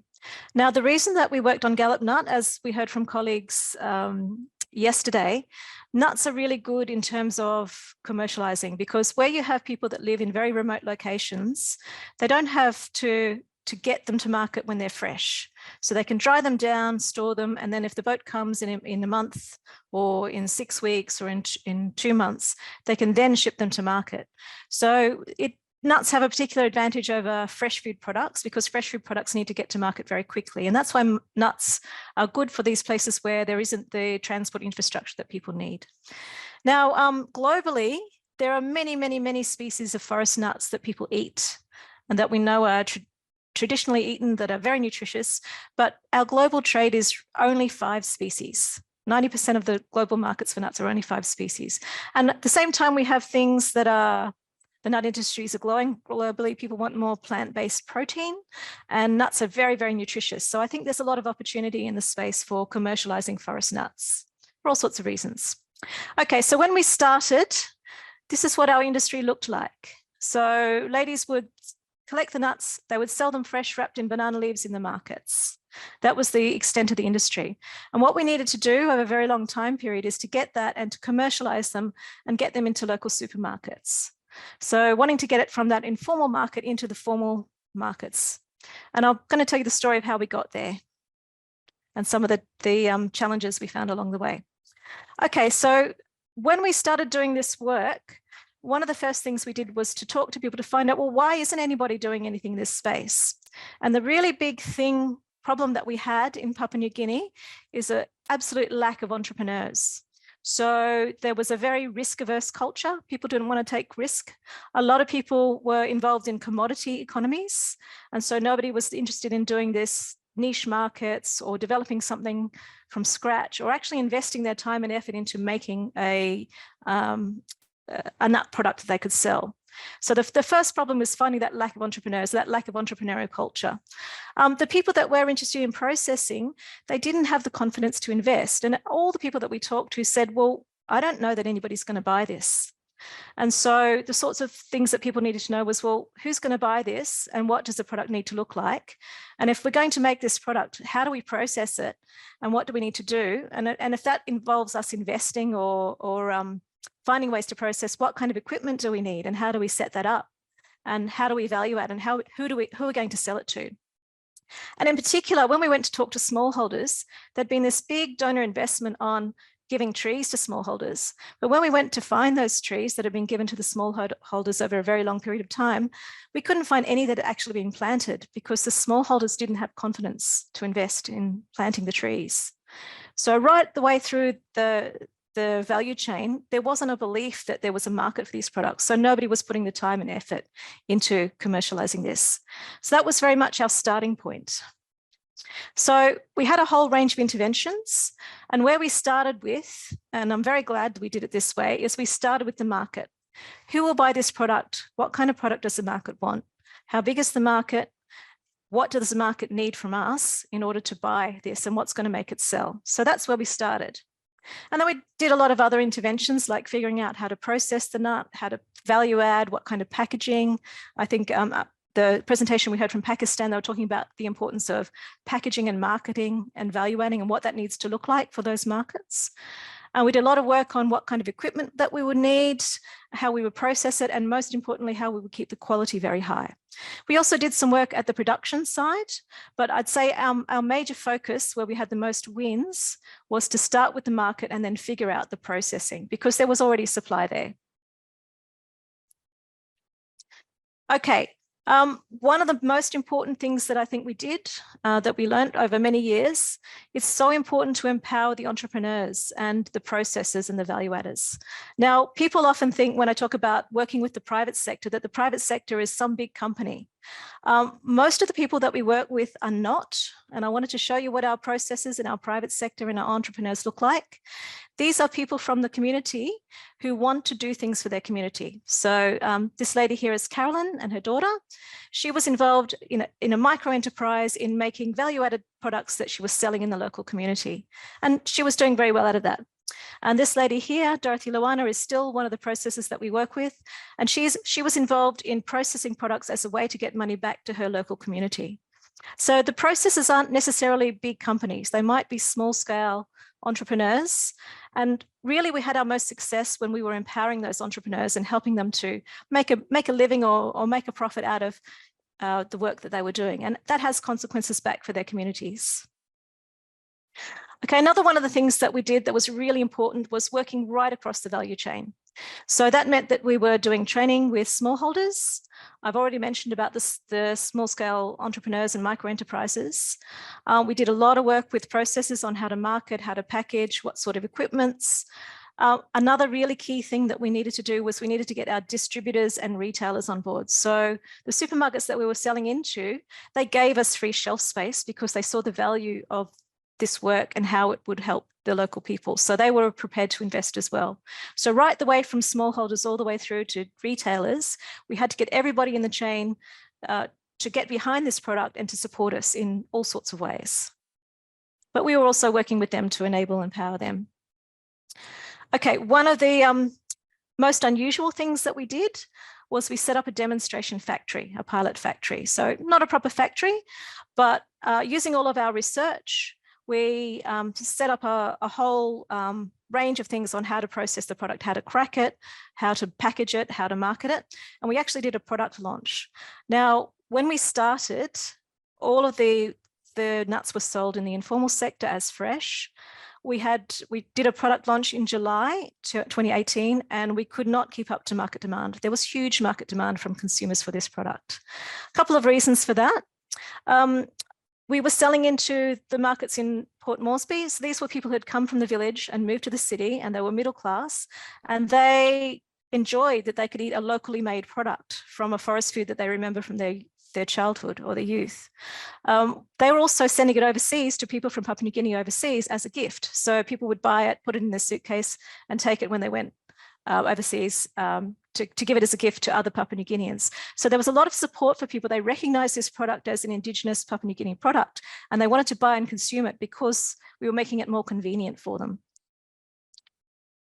Okay, so just to show you roughly what happened with our factory. So when we started, there was very little material being processed and packaged, so very small quantities, 2014. By the time we got to 2018, our pilot factory was doing about 207 tons of raw material.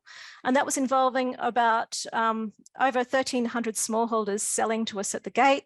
There were a lot of entrepreneurs getting involved that were buying it in their village and bringing it to the farm. And then by 2019, we had 4 commercial processors involved that were starting up this fledgling industry that we'd worked with that were now starting to process and package. So really, once we showed people that there was market demand, that's when people started to invest. And we found the same thing with smallholders, is that once smallholders saw that someone was buying it, then they would start to plant the trees. I just wanted to show you what this might mean for the women who are involved in the value chain. So these are some of the stories of the women from, in their own words, of what it meant for them to be able to have a market for their Gallup nut products. And you can see, I talked at the start about the need for economic empowerment for women.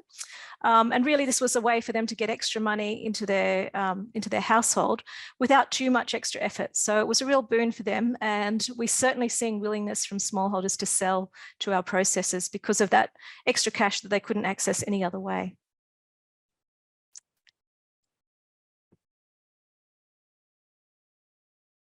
Okay, so just a few lessons to close with that. So I really think the major thing that worked for us, and nothing happened until we did this, is figuring out that market pool, showing that there was a market, demonstrating that there was a market, and that gave everybody confidence to invest in knowing that there was a market and that people would buy this product.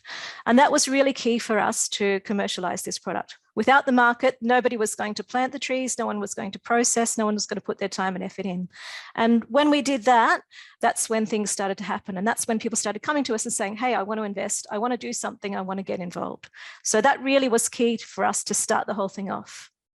I also think the most important thing that we could do along the way is empowering the private sector, because when our projects finish and we go away, they're the ones who are going to make this thing run, and they're the ones who are going to still be there in 10, 20 years. So one of the most important things that we did was helping those food processors, who are the risk takers in our value chain, to get all the information that they needed, to get all the support that they needed, to know what equipment they needed, to know what it was going to cost, what their margins were going to be, and to take some of the risk away for them. That was really, really important. We also needed to work with those smallholders and micro enterprises, because they needed the confidence as well to plant the trees in the first place. And my only other closing comment would be that commercializing forest foods is a very long road. It took a long-term commitment from our donors to get to the point that we got to. We now have a fledgling industry that's still going. We're still working with a couple of processors, and they've got plans to go bigger, but it took a long time to get here, and it took a lot of background work and research. And really, I think what we needed to do was to support those private sector risk takers. And that was the most important part of getting that chain to happen. Thank you very much from the team. That's all I have to say for today. Thank you very much, Helen. From the team to you, because that was very exciting. And I think we could learn a lot thinking about the market, about the empowerment you said from the local communities, but also to reduce the risks. So I would definitely like to see if there are any questions or comments from the participants to you. I just two quick comments. You didn't touch upon the policy level. I was wondering if there was any work done, or was there any engagement from the governmental side? Was there anything, let's say, from the legal framework where you had to adjust or to intervene or to advise, or was this basically from a private sector perspective, and the so-called enabling environment was already there? Any quick remarks on this? No, I'll make a few quick remarks. We were very much focused on the private sector. The enabling environment wasn't really there, but that's changing. So the Papua New Guinea government's recognized that it's not doing enough to support those SMEs, and it's trying to build an SME sector through changing the policy. And that's not through anything that we've done. But and that enabling environment just wasn't there, and that's been an issue all along. So yeah. Excellent. Very, very good. Here was one question from Karen. Did you get a feel for scale required from your initial market assessment, or was this developed through the pilot? So with the pilot, we started out small and we built bigger, but we built to those 200 tons. We could have sold every single one of those before COVID. That wasn't a problem. That all went out the door. And we didn't really have any idea of the scale. We just put it out there and saw what happened. So, and that was a very happy surprise for us. Yeah. No, excellent. And I see that Alex has actually also the question I wrote down, and that is, you mentioned the pilot factory. You know, who was managing, who is owning the processing factory, in particular when it comes to the pilot, or did you support, you know, one of the processors? How did you go about it? Okay, so our pilot factory is owned by our partners. That's NARI, National Agricultural Research Institute in Papua New Guinea, which is our in-country partner. So they own that factory, and they are actually now renting that out to a private sector processor. So we've the donor funding and our workers set that up. But now that's a resource that they can rent out, and they're using to help build up the local processes there. Excellent. So yeah, colleagues, please continue to put some comments in the chat, and then maybe Helen, you can respond to them in the chat. And please also the success factors and the lessons learned. I think that would be great if you bring this and also back to the working group afterwards, because I think these are really points which we could now continue to discuss, but if we reference and also in the working group, that would be great. So Okay, thank you very with this, much. Helen, thanks a lot. That was very inspiring, but I know that we have others very inspiring presentations now to come. And in that regard, I would like to continue now with our flash presentations.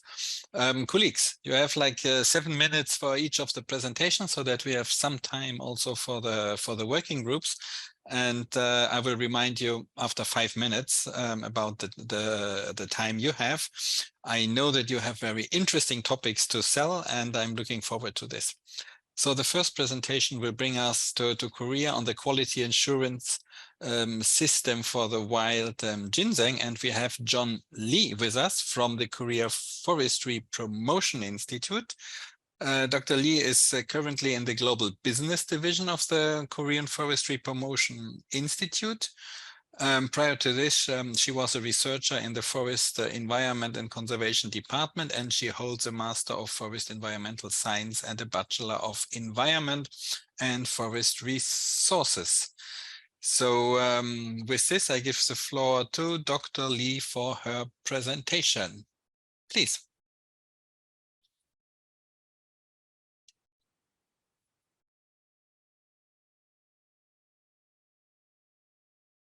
Hello, can you see the screen? Is it okay? Yes, it's perfect. Please go Okay. ahead. Okay, hello everyone. I'm Jin Lee, who will be presenting today regarding the topic of quality control system of forest products and sustainable forest management. The table of contents is as follows. First, I will explain what wild ginseng is and how to manage wild ginseng in Korea. In Korea, wild simulate ginseng is a special forest product, and wild simulate ginseng must be grown in the mountain according to the Mountainous District Management Act.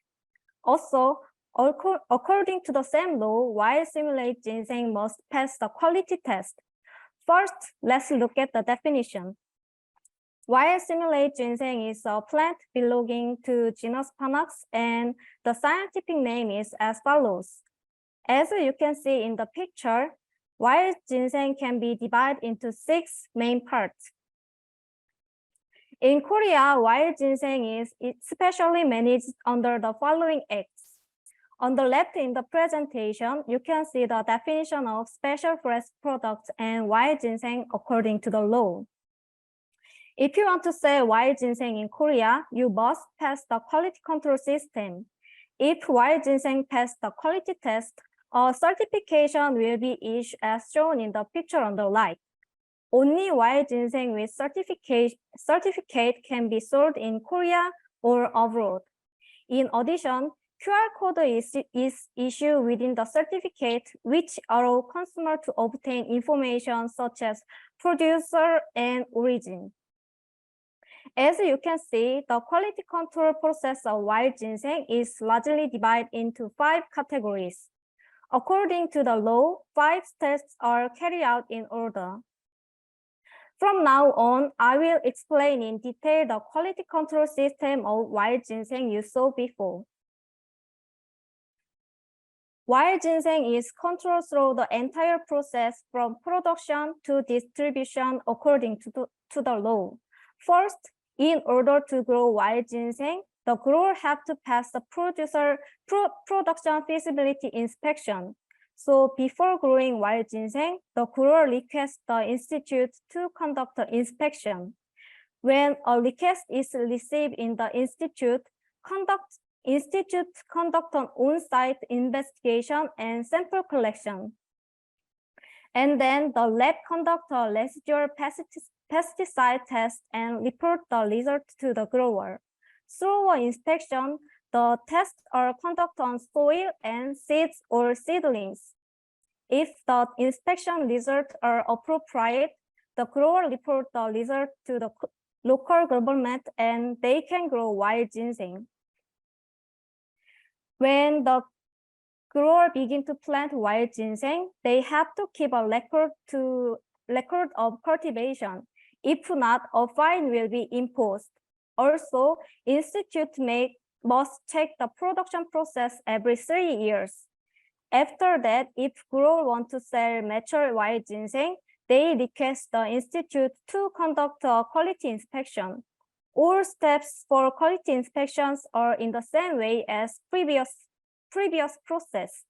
If the test is passed, a certification will be issued and wild ginseng can be sold. But if not, they can re-request the inspection within a year by filing a formal objection. After passing the quality test, only wild ginseng with a certificate can be sold to consumer. Finally, through this perfect quality control system in Korea, consumer can be guaranteed safe forest product. The following is production status of wild ginseng as of the end of 2020 in Korea. Now the number of total wild ginseng grower is 3,505, and then accumulated cultivation areas are 13,896 hectares. As you can see, reflecting the increase and decrease, the number of growers increased by 323 compared to the previous year. And then cultivation areas increased by 723 hectares. Next, let's talk about trends in wild ginseng production and consumption. According to the last year's survey, the total harvest of wild ginseng amounts to 247,391 kilograms. And then the value of wild ginseng production amounts to 60.1 billion won. It is approximately $45 million. Especially, Gangwon province had the highest production of wild ginseng in 2022. The following is a report on consumption of wild ginseng.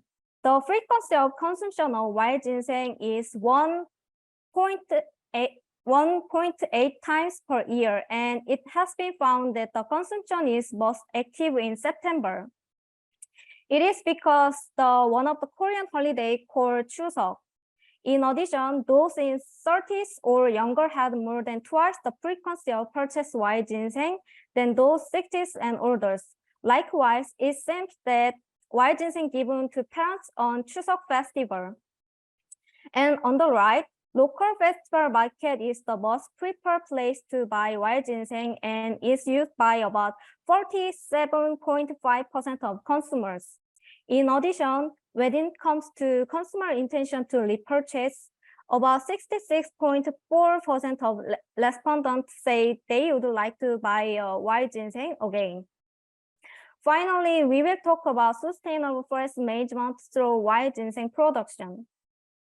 The three positive effects of wild ginseng productions are as follows. First, wild ginseng is produced with pesticide-free and chemical-free fertilizer. Therefore, wild ginseng production contributes to a healthy forest ecosystem. In addition, the cultivation of wild ginseng, which increases every year, makes it possible to maintain the productivity of forests. Second, through a cultivation of wild ginseng, carbon in atmosphere become a plant through photosynthesis. Not only does this reduce the amount of carbon in atmosphere, but it also has a positive effect on healthier forest ecosystems. Lastly, the sale of wild ginseng has economic benefit as it provides a source of income for local residents. In addition, it strengthens the social and economic benefit of providing safe food to consumers through quality control system.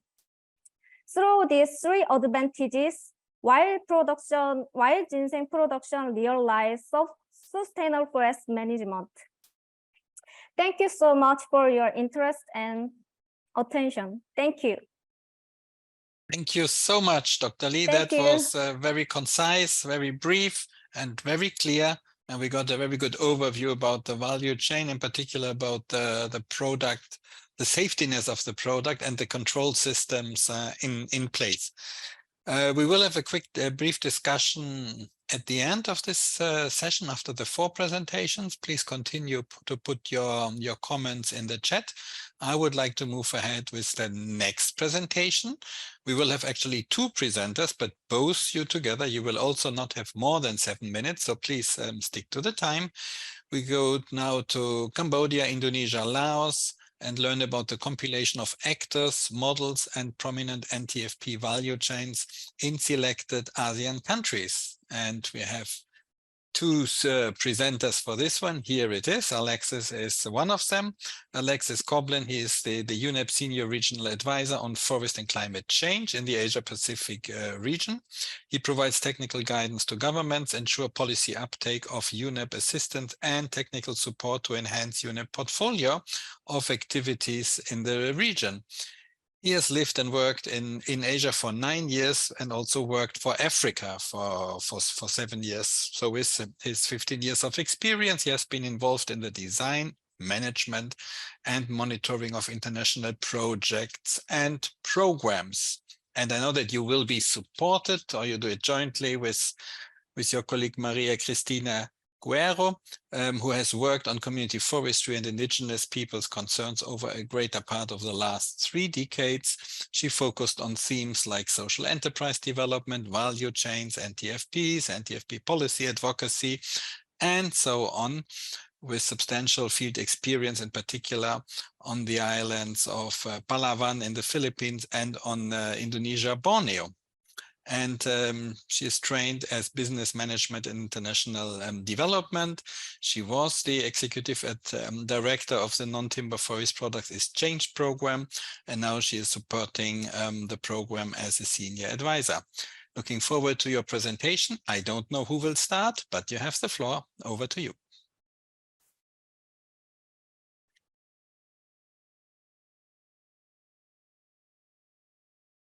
Okay, I hope you can see my screen. Hello, everyone. So thank you, Sven, for the introduction. So can you put it also in, sorry, in the presentation mode? We see it. I thought I did that already. Now it's perfect. Okay, go ahead. Perfect. All right. So thank you for the introduction, Sven. So I will provide a brief introduction on the compilation of factors, models, and NTFP value chains in a few ASEAN countries, together with Chrissy from NTFP. So first, a little bit of background and basic facts, just to give you the context. So these activities are coming under an initiative supported by the Swiss Agency for Development and Cooperation and implemented by the UNRED program in partnership with the ASEAN Secretariat. It's a 3-year initiative, and we are piloting some activities in 3 ASEAN member states, in Cambodia, Indonesia, and Laopedia. And the main outcomes of this initiative, actually there are 2 main outcomes. One is to strengthen the evidence for climate change mitigation contribution of social forestry. And the one that's of interest for today's presentation is how to enhance finance opportunities for social forestry businesses. So for that, UNEP is partnering with 2 organizations, NTFP, who joined today's presentation, and RECOV-TC. So that's how we have framed our interventions for the next 3 years, 5 steps. We are now closing step 1, which is basically we are mapping actors, who is doing what in the 3 countries in terms of social forestry enterprise, in terms of government or partner programs, but also, and that's quite important for today, in terms of incubator financial supporting organization.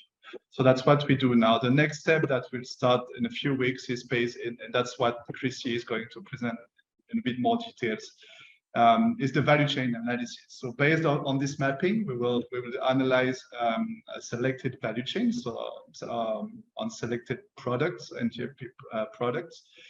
And so that will be the second step. The third step will be, again, going into a bit more in-depth analysis. Is for these selected value chains, we will look at promising businesses, promising enterprises, and we will do a detailed gap analysis and help this enterprise to develop plans to scale up and attract private finance. So this will be done in parallel to another stream of work with actually the financials.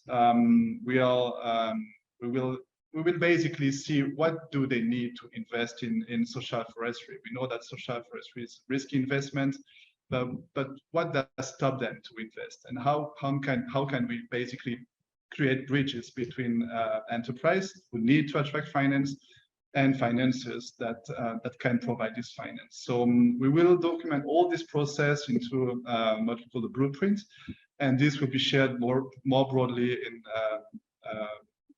with other ASEAN countries through the different ASEAN working groups. So that's a very brief introduction, but the interesting part is coming now with Chrissy. Over to you, Chrissy.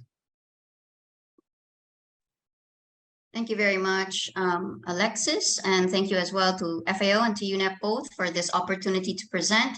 As Alexis mentioned, we're still in early days with this project, with some of the green lights from governments just coming in February. So the exciting part will come in the future workshops, possibly.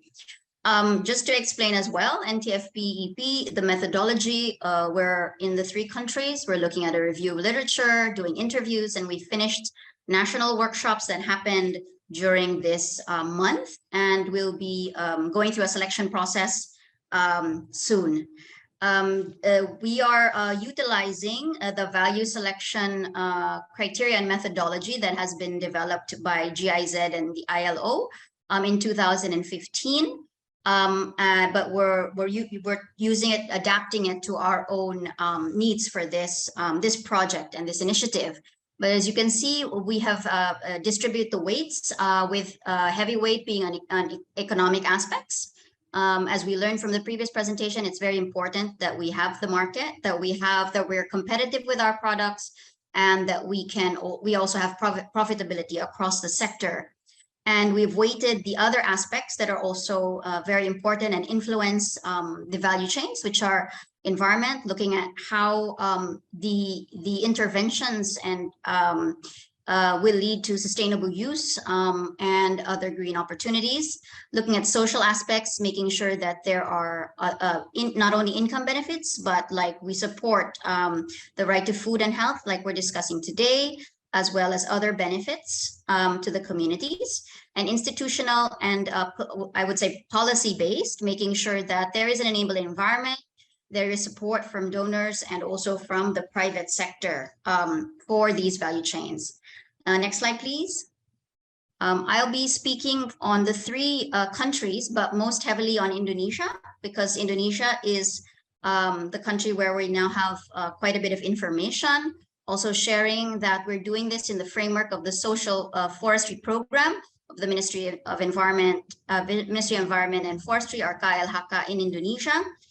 They have a database of 10,000 social forestry enterprises across 5 types, and we're coordinating with the relevant departments on this. As you'll see from this list of products, initial results are in green, and those from workshops and ongoing research is in yellow. And out of this, if you click again, Alexis, we have 52% are actually food related, which makes it exciting. We also have on the screen, for example, pandanus, which was mentioned in yesterday's presentation as a neglected and underutilized species. So we hope that, through this study, we can also raise some awareness and discussion on some of these species. So what we've done with Indonesia, we've used the criteria to look at to look further and analyze these product categories, and we've come up with some interesting ones, with 3 out of 4 of them being actually forest foods. One is sagu, metroxylin sagu, where the pith is used much for starch, and it's found mostly in the eastern part of Indonesia. The government has actually placed it in its midterm development plan and its food security plan. Unfortunately, next to rice, it is still a very, very far second. Palm sugar is also actually already in the market, already being utilized in hotels and restaurants everywhere. So this will not be about market development and more about market penetration and providing more benefits to palm sugar farmers. The most interesting on this list is tengkawang or ilipe nut or green butter, which is like cocoa butter and shea butter, but it has a higher melting point, which makes it more interesting for cosmetics and soap products. So we're already seeing that some of the analysis for Indonesia is pointing towards some of these forest foods. And I know I have a limited time, so I will only discuss in brief the other two countries with 3 more slides. For Cambodia, we also had the national workshop just last week. And we can see that there are 67% of the already kind of preliminary promising forest foods that have been identified from mushrooms, from fruits, fungus, honey, nuts. So we see that there are some promising forest foods that we will continue to evaluate to see if that investment can be made in them. And the final country is in Laos. An initial preliminary review focused on just a few products in green, but from the national workshop and from the ongoing research, we find that there are many more interesting and promising products along with mushrooms, nuts, fruits, and 50% are forest food related. So this brings me to the last slide, which are the challenges and recommendations. Some also mentioned in yesterday's breakout. We see that there are some promising value chains that have been mentioned, and we'll continue to do the evaluation, but investment is needed in the whole value chain, not only the producers, but the processors, the wholesalers, as well as the end retailers. And long-term partnerships are needed because these new developments are not made overnight, as Ms. Helen Wallace also shared, Dr. Helen Wallace also shared with us in the previous session, in the previous presentation. Furthermore, in our national workshops, we had also invited finance institutions and banks, and they had mentioned that they find the forestry sector risky, and therefore to mainstream and increase the uptake of forest foods in food systems, maybe blended finance, a combination of finance support to provide incentives for the integration of forest foods is needed. Thirdly, we're seeing a lot of discussion taking place and activities at the national level, but more is needed at the province and district level with regards to connectivity and collaboration with stakeholders in value chains. And then finally, it would be good to build on and develop more pilot projects, just like Dr. Wallace's example, more pilot projects on some of these promising value chains across the stakeholders to make sure that they meet multiple needs: food security, health and nutrition, improve income, and ecological benefits. And this is the last slide. I hope I've kept within time. Thank you very much for your attention. Thank you very much. You both did not keep your time fully, but it was very exciting, and we all benefited from the extra 3 minutes you got. And I see already that there are some questions and comments in the chat. So let's continue the discussion in the chat. I mean, it was very nice to see that from the examples we heard in the first presentation on Papua, we went to Korea. Now we have covered Cambodia, Indonesia, and Laos. And I think some of the points you mentioned actually were already also reflected in the first discussions. So very concrete examples and extremely inspiring. And I know that the inspiration will continue now when we move to Vietnam for the next presentation on the positive outcomes for wild species and livelihoods through the sustainable trade. And it's a great pleasure again to have Chen with us from Traffic. Good to see you. You're a senior advisor on forest governance and trade, and you are leading the global timber program of Traffic. So you focus on illegal logging, timber supply chain transparency and legality, as well as forest governance, and that also now since some 30 years. You also worked on issues related to customs and interagency cooperation, and you are coordinating and coordination at both the domestic and international levels to enhance their role in controlling and enforcing illegal timber and forest products trade. All topics we are very interested, and also from FAO, of course, working on it. And we are delighted to have you here for your 7 minutes presentation. Over to you, Chen. Thank you, Sven.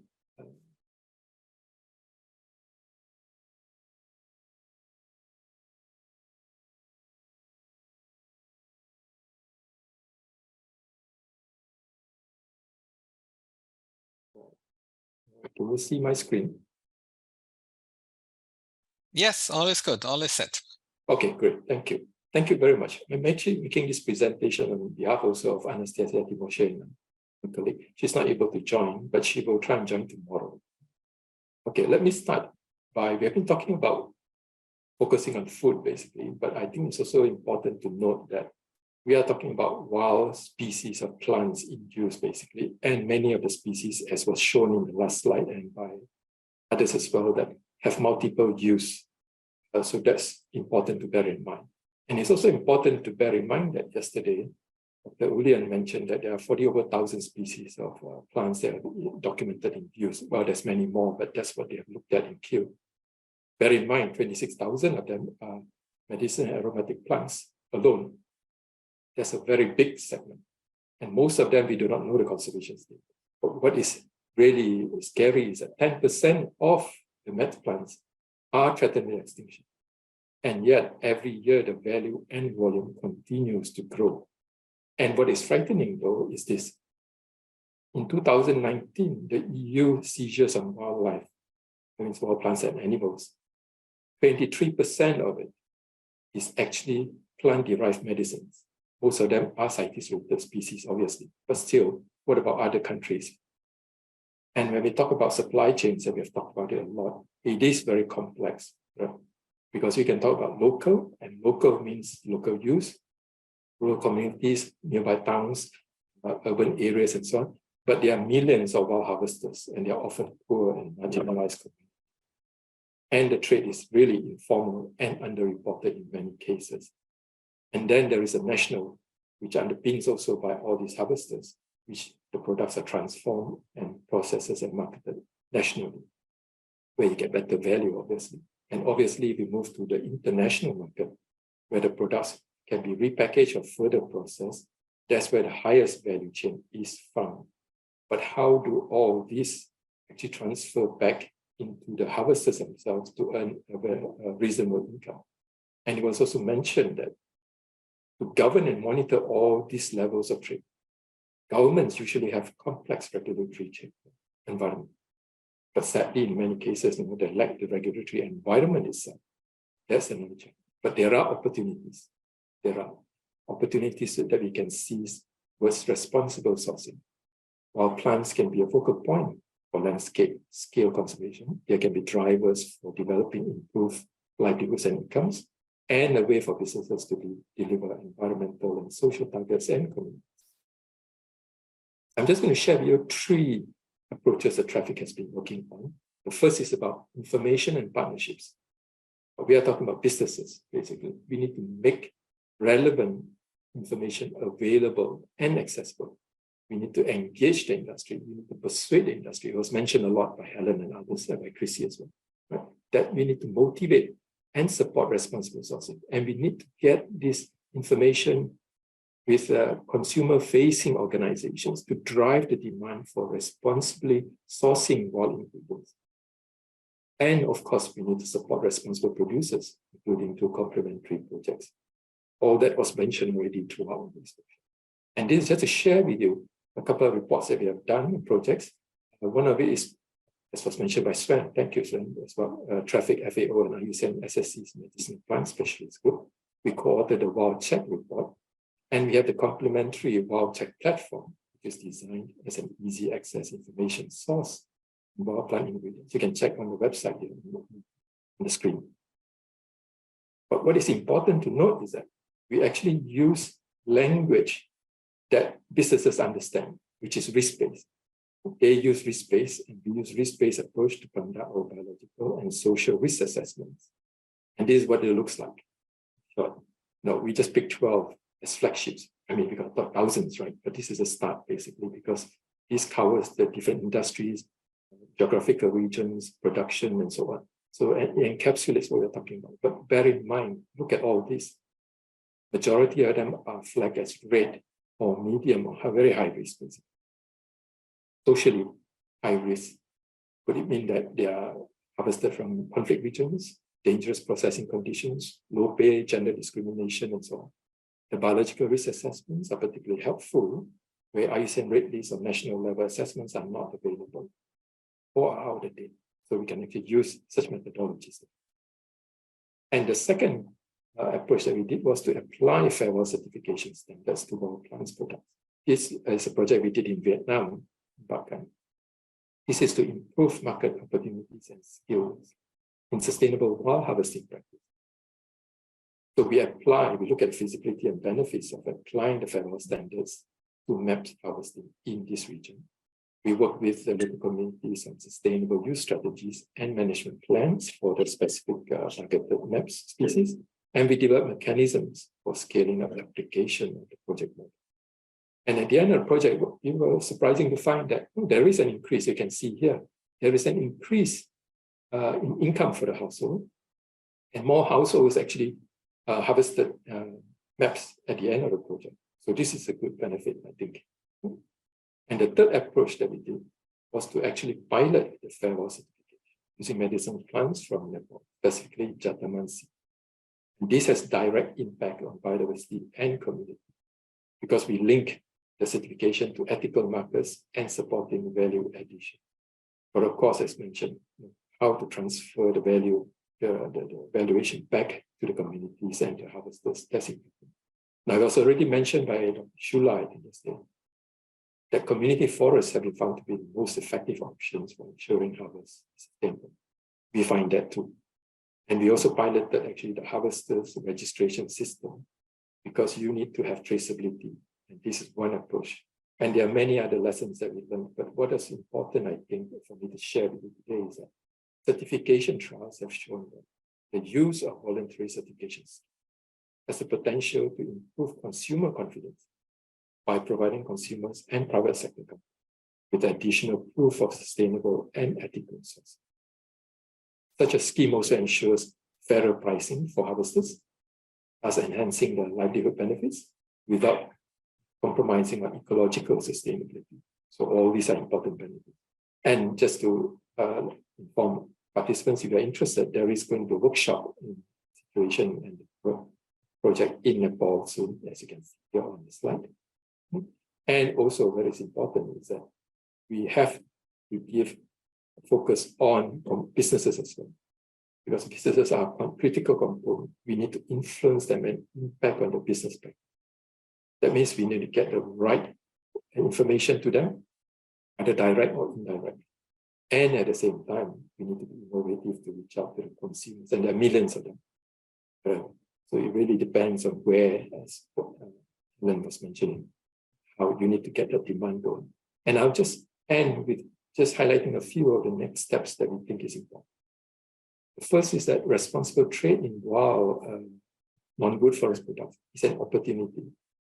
It's an opportunity because it's actually a confluence of everything: social, environmental, and conservation, but also local communities, people that we want to help. And there's policies and everything else, encapsulate everything. So responsible trade, I think, is the approach that we need to take. We need to replicate all the pilot models that we've been talking about. We need to expand it definitely. But we do need strong local implementing agents. And we need to buy in the commercial partners, as was mentioned in many presentations. If you don't have the commercial partners, you're going to fail. Either you create that, or you have to get them to buy in and to provide the research. And we need to use best practices basically to safeguard the resources itself. And we need the continued support of the private sector, right? To expand their role, to expand their ability, get them to bring in the resource, but to also prevent them from backsliding. That could happen, obviously. And we need the enabling policy and regulatory framework, obviously. And we need the countries to be aware that working on and doing work on wild plants is also part of the delivery of commitments to CBD, SDGs, and so on. And very important, we need to develop an intra-agency coordination mechanism for sustainable and legal sourcing and trading. Because if not, that's not going to work very well and efficiently. You have to work on a piecemeal basis, like Helen was saying. You need a lot more interagency collaboration to be able to ramp up and scale. Thank you very much. I hope I was within time, but if not, apologies. You were nearly within the time, Chen. So thanks a lot. And very nice also the last slide here to see where you talk about the need for better coordination. I think that's a call for all of us. In the previous session, we talked about a coalition of the willing, which is somehow related to it because we are all, let's say, striving for the same objective. And if we can do this together in a coordinated way, of course, this becomes much more efficient, and we are all striking for efficiency, obviously. So thanks a lot, Chen, for these examples you provided, also highlighting cases like in Nepal. We have one more study to go, and I would like to move ahead immediately with Diana San Jose, also from the NTFP exchange program from Asia. And I do believe that she will focus on honey as a case study, which was a product also mentioned throughout the day today and also yesterday. Diana is a program officer at the Non-Timber Forest Products Exchange Program Asia. She studied anthropology in the Philippines and has been working in the development sector since 2008 in areas of community development, indigenous peoples' rights, environment, and conservation. And currently she handles the NTFP Exchange Program Asia's thematic program on community-based conservation and indigenous food and health. Diana, over to you for 9 minutes. Over to you. Thank you very much, Sven, and good afternoon, everyone. It's a pleasure to be here. On behalf of the Non-Timber Forest Products Exchange Program, I'm here to share about this initiative we call the FHCM, or Forest Harvest Collective Mark, and how we applied it to an NTF, or honey. Present in this workshop are my colleagues who can speak to this topic as well. I acknowledge the presence of Ms. Chrissy, Nola, Ms. Femi, Tanya, and Mila, who can also share more about the topic. So to move along very quickly, I'd like to introduce our organization.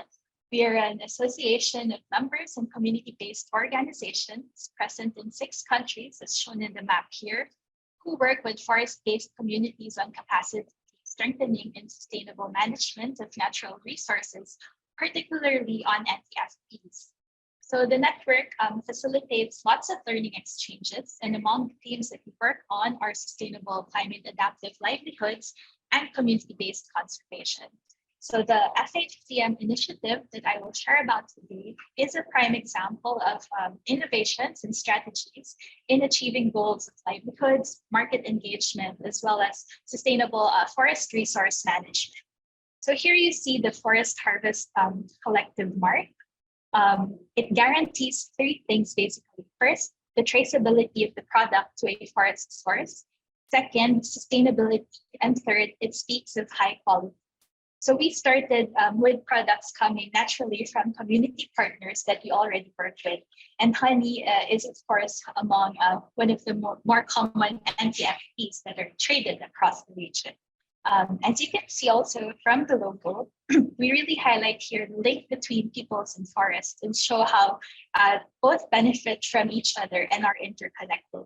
So communities both benefit from and contribute to forest conservation. And so this Forest Harvest Collective Mark therefore tells you stories of communities, their products, and the system which guarantees quality, the origins traceable to a forest source, and sustainability. So we cover actually other ranges of NTFPs, but for this presentation, I will focus on honey. It's really been a long time dream of the NTFP network to come up with a regional collective mark and an alternative certification process, recognizing that while there are already existing third-party certification systems out there, these are usually expensive, and there is a few that focus specifically on NTFPs. And so with the Forest Harvest Collective Mark, we think that this is better suited for NTFPs and the communities that we work with and can be done at a relatively lower cost.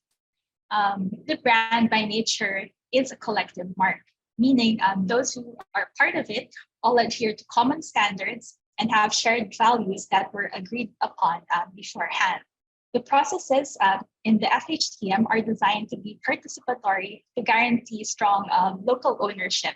So members are able to participate directly in the value chain, and they can use the mark when they have passed the standards as reviewed by their peers. We think that this is a good practice because it holds members accountable to each other. And being a member of the association alone does not permit you to use the mark. You still have to be certified and provide evidence that you did meet the standards, and this ensures the integrity of the whole process. So how does the FHCM work? How it works is that there is an association, as you can see here on the screen, the organizational chart, composed of different committees per product. So each product would have its own regional peer group. So for example, for the case of honey, we do have a group of experts and practitioners, as well as we are forming a pool of inspectors per country who could help with the certification process of honey in those particular countries. And so how it works is, first, standards are agreed upon, as I mentioned earlier, by the FHCM committee. And then we proceed to identify and form peer groups and multi-level verification teams.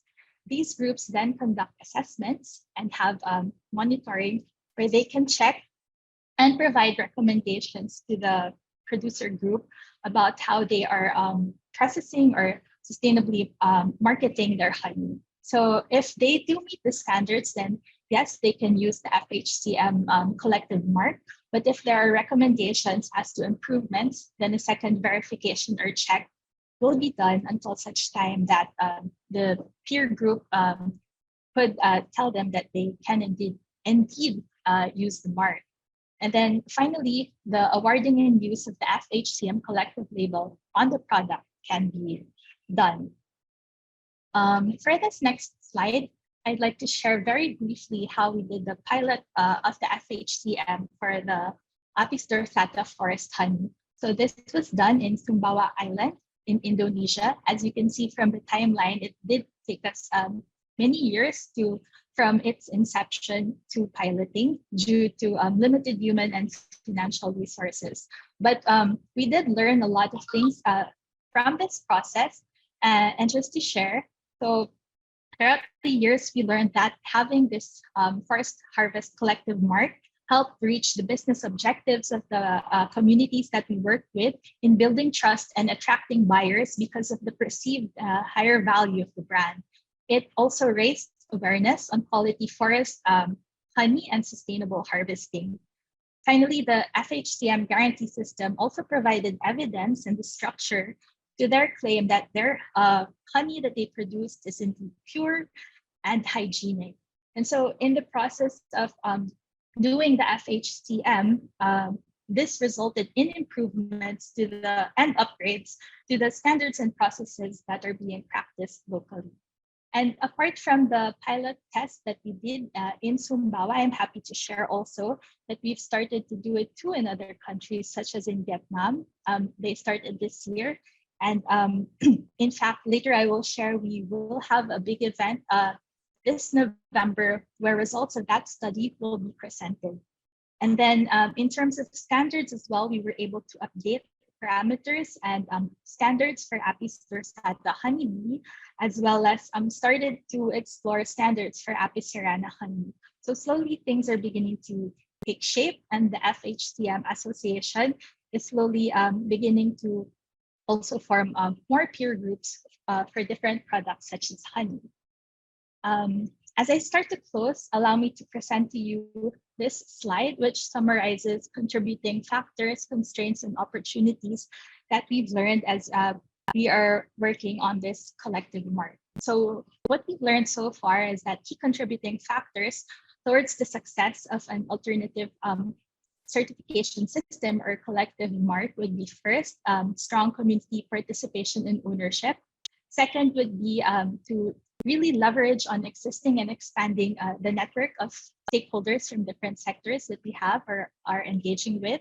Second is really to have continuous improvement for our systems and innovations. And lastly, to have open discussions with community members on issues and concerns that need to be addressed before certification is actually done. So these are concerns on, for example, stock, unsustainable harvest practices, tenure, and different laws and policies that need to be taken into consideration.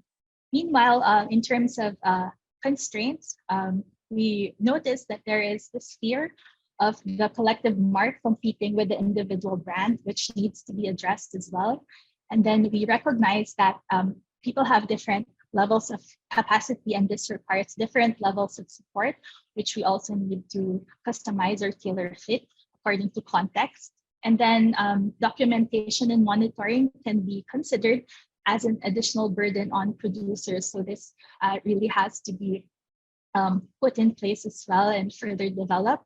And finally, of course, the concern on lack of resources to reach more communities and be able to expand the concept. However, there are some bright spots, and we do see opportunities. We recognize that participatory guarantee systems are being recognized more and more by government and other private sector entities who are willing to engage and be part of this process. We also see opportunities to improve standards that we already have and consider also emerging standards for expansion of other different types of species. For example, with honey, we started with Apis dorsata and are slowly now expanding to other species like Apis cerana. And then we also see opportunities to expand this in other countries and to update our operations manual and the membership of the experts and practitioners to the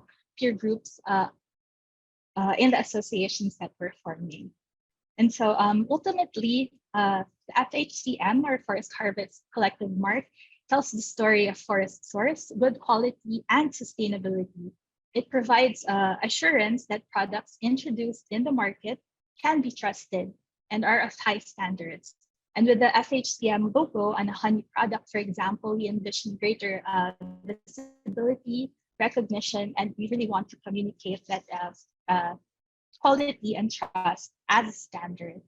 And so we invite everyone joining us here today to be part of the vision to promote the FHCM as a mark of distinction that would differentiate community-based enterprises and their products. To close, I'd like to share that this coming November in Ho Chi Minh City in Vietnam, the FHCM for honey will be further discussed, and exciting results of the pilots that we've done and discussions on challenges and opportunities for forest honey will also be tackled during this big event that we call the Madu Dunia, to date Asia's largest conference and festival focused on Asian forest honey and native bees. So if you're interested to learn more about the Forest Harvest Collective Mark and how we've applied it to honey, we do invite you to be part of this exciting initiative, and we hope to see more of you in December. So yeah, through the Forest Harvest Collective Mark, I hope that we can continue to create a community around sustainably sourced forest products and NTFPs, where everyone from producers to value chain actors and consumers are actively engaged and committed to high standards and to being able to say that products are sustainably sourced and can be traced to real forest source. So again, thank you very much, and for your time and attention. We do hope to see you and discuss more in November and the days to come. Thank you so much. Back to you, Sven. Thank you very much, and thank you for the invitation to join you in Vietnam. And we learned a lot about the FHCM. That was a very interesting information, and I think we heard also something about the Fair Wild before. We talked about the geographical indication, and we heard about the PGS. So there seem to be quite some mechanisms out there to promote the sustainable use of NTFPs, but I think by now also a lot of experience has already been gathered by the stakeholders, and that also induced by you with all the activities you are supporting. So again, thanks a lot for this presentation.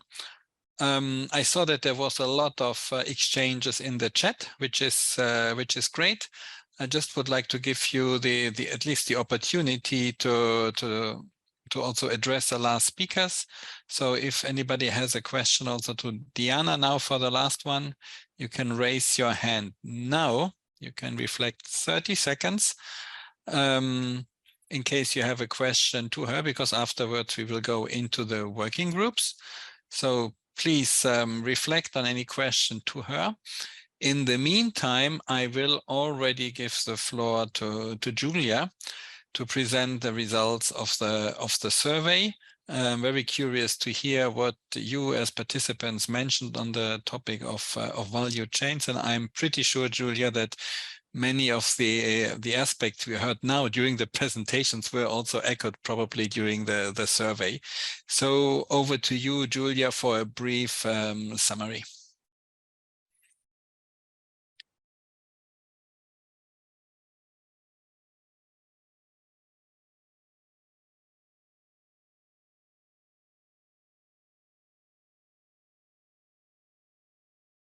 Can you see my screen? Yes, all good. Okay, yeah, so definitely a lot of the issues that came up today in the presentations also surfaced in the surveys.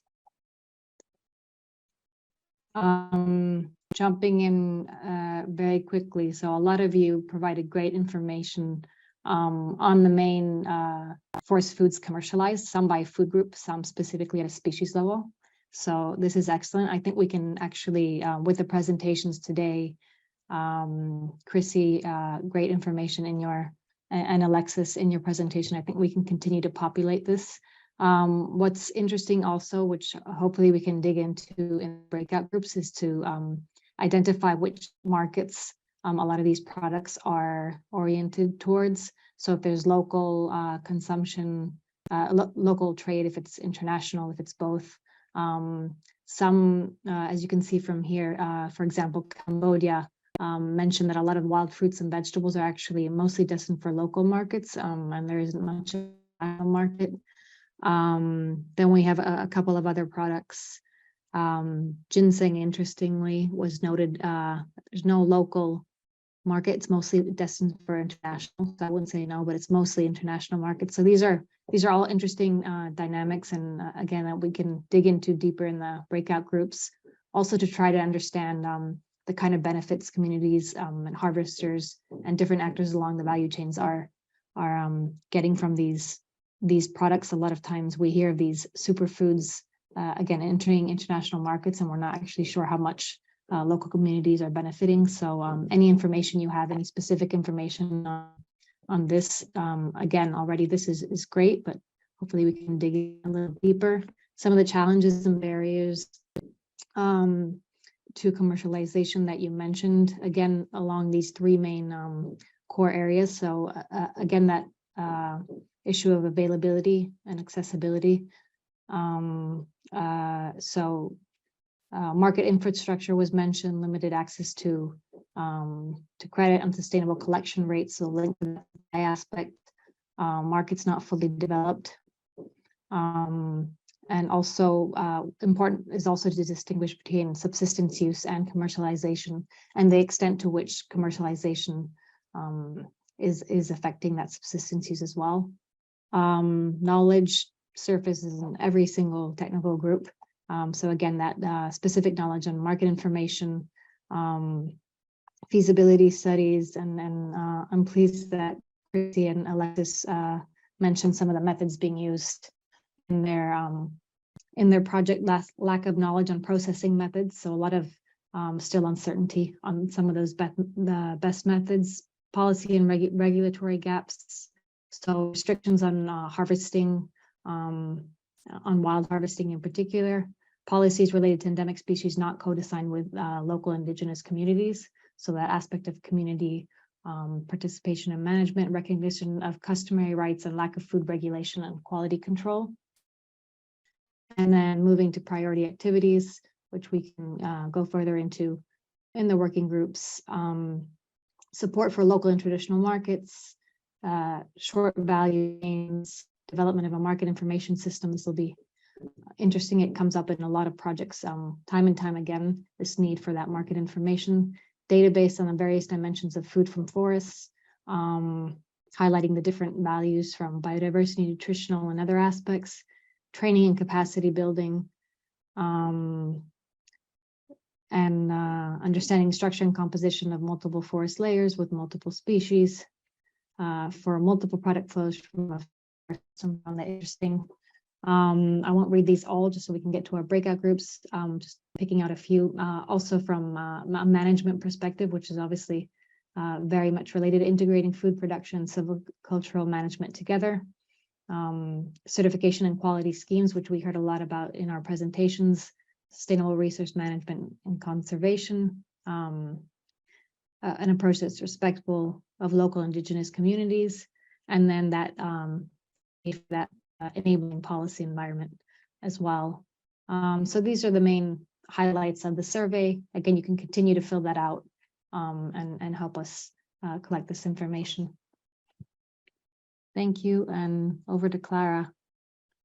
Thanks a lot, Julia. That was very nice, and it very nicely also echoed what we heard in the presentations today.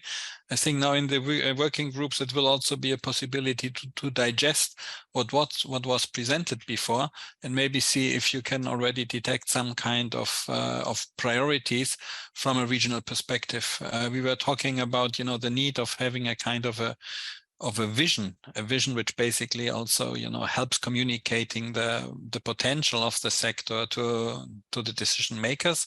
And maybe if we can identify this type of priorities, I think that would be very, very useful. So with this now Clara will put you again in working groups. We will have 2 working groups to gain some time. You will have 25 minutes to address the questions which you see here about the main foods, and then really focusing on probably on the priority actions on how can we tackle and support the sustainable production and consumption of forest food. And I know that with regard to the best practices, we are rich of experience, and we heard again some of the best practices already during the morning session. So I'm looking forward to hear from the results in 25 minutes. And Clara, you can move ahead in opening the 2 working groups. Okay. Thank you very much, and enjoy the discussions.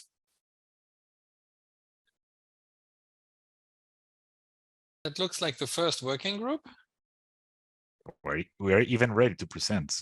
I know you're always ready, that's for sure. But I see here in the. But we can wait. We can wait for the others. I no think that is the most effective way. Well, you can also present for me, but I rather want that the others hear and see what you did. Oh, I'm back. Very good.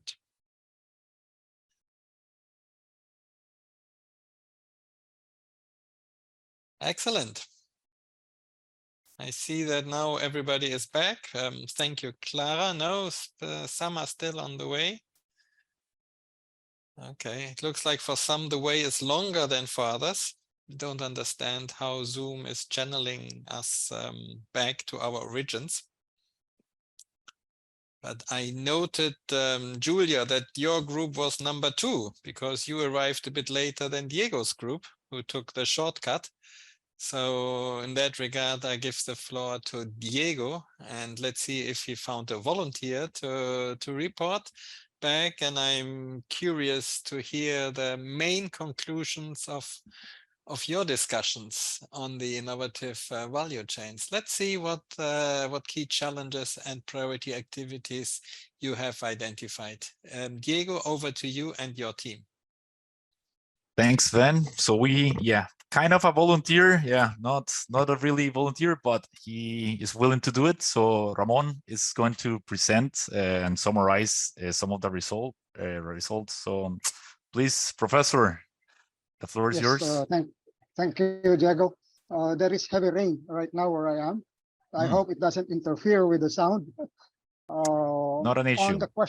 On the question of what are the main forest foods commercialized in the different countries of the different participants to this breakout session, I think the size of the wording represent the number of times they were mentioned. Yeah, am I right, Diego? So Yes, the most mentioned forest foods are mushrooms, honey, bamboo shoots, and some other forest foods mentioned are berries, forest fruits, palm shoots, and I could not read the one that is written vertically. So, but this is a listing of the forest foods identified in our group. I think that's all for this question. Moving on to the next question on Diego, can we advance to the next slide? Yes, computer is On having the some key issues. challenges and risks involved with the commercialization, quite a number of issues identified, like the demand could lead to unsustainable harvesting practices, the seasonality of the forest foods, the absence of formal accounting records, and then value chains are highly decentralized, too small scale of a production, and then there are not very many processors are willing to take risks, and the areas for production is quite limited, and there is competition with more readily available commercial foods. And also mentioned was the high cost of processing and marketing forest foods. And maybe also another issue is the preferences of consumers for the better tasting and also easier to prepare commercial foods compared to non-timber forest products or forest foods, which may take a while to prepare before they get to the table. Next slide, please. Do you want to add to that, Diego? Yes, I just need to change presentation. So there you go. As quick as I can. Okay. On the priority. Oh, but we have to move back first, one slide more, because this is already identifying the actions to be taken, but we have not identified the challenges. No, you already discussed the challenges before. Oh, okay, okay. So yeah. Sorry.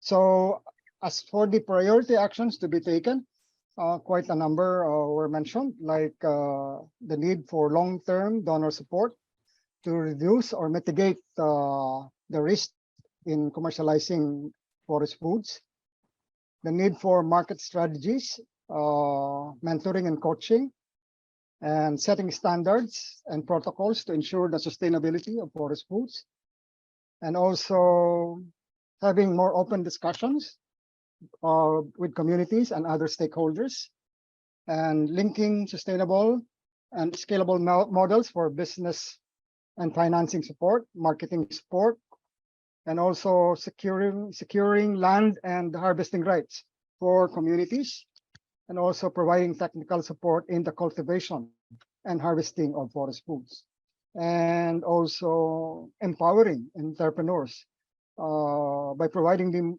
them with training and more information on forest foods, and also probably providing institutional support strategies for enhancing forest food industry. Did I miss anything important?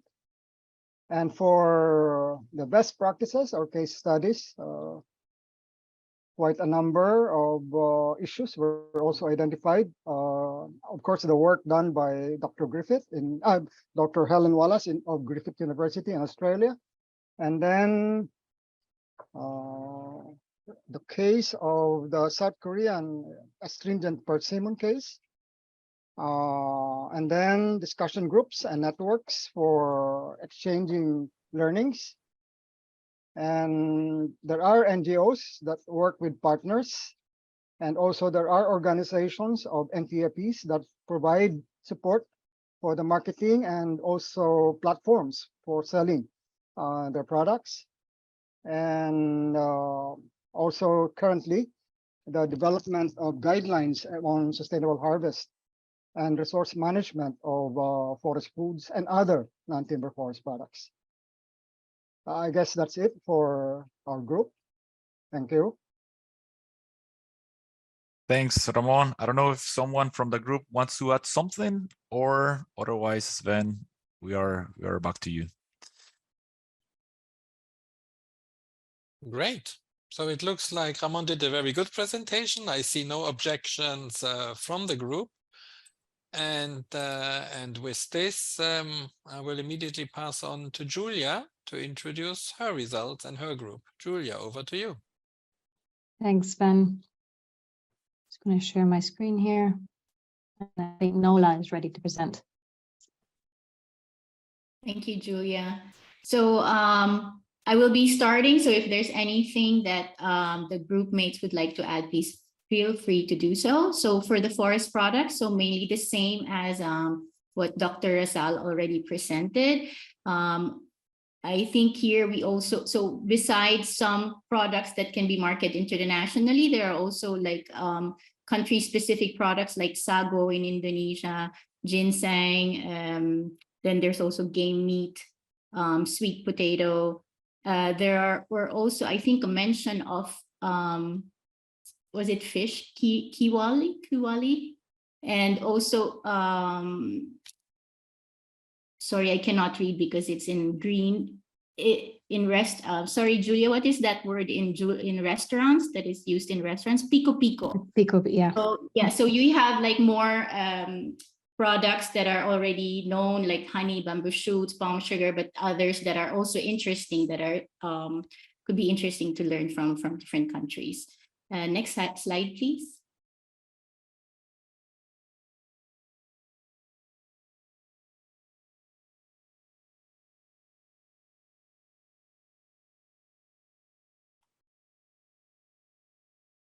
Sorry.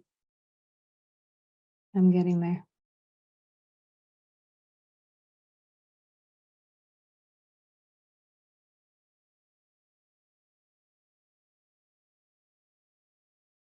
For the challenges and risks on commercialization of forest foods, I think the same as before. There's also the sustainability, balancing sustainability and scaling of the production of the forest foods.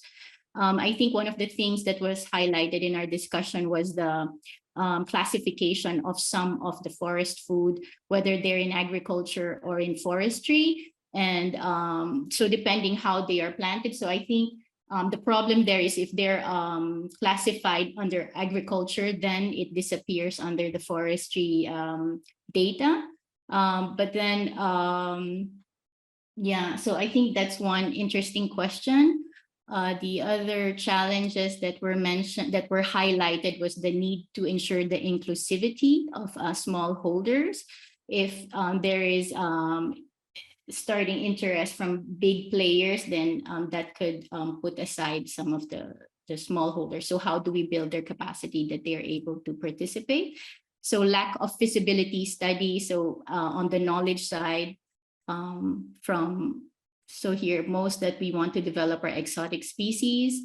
There are illegal sale, and I think it was also mentioned in the earlier presentation, the enterprises are not sure of the risks of this sector. And what else? Prioritization of products against objectives for local or national or international, as each have increasing high levels of challenges and risks. Lack of knowledge and capacity building support for scaling NTFP productivity, I already mentioned. And then, yeah, the blurring lines between forestry and agriculture. So anything that needs to be highlighted here, Julia or teammates?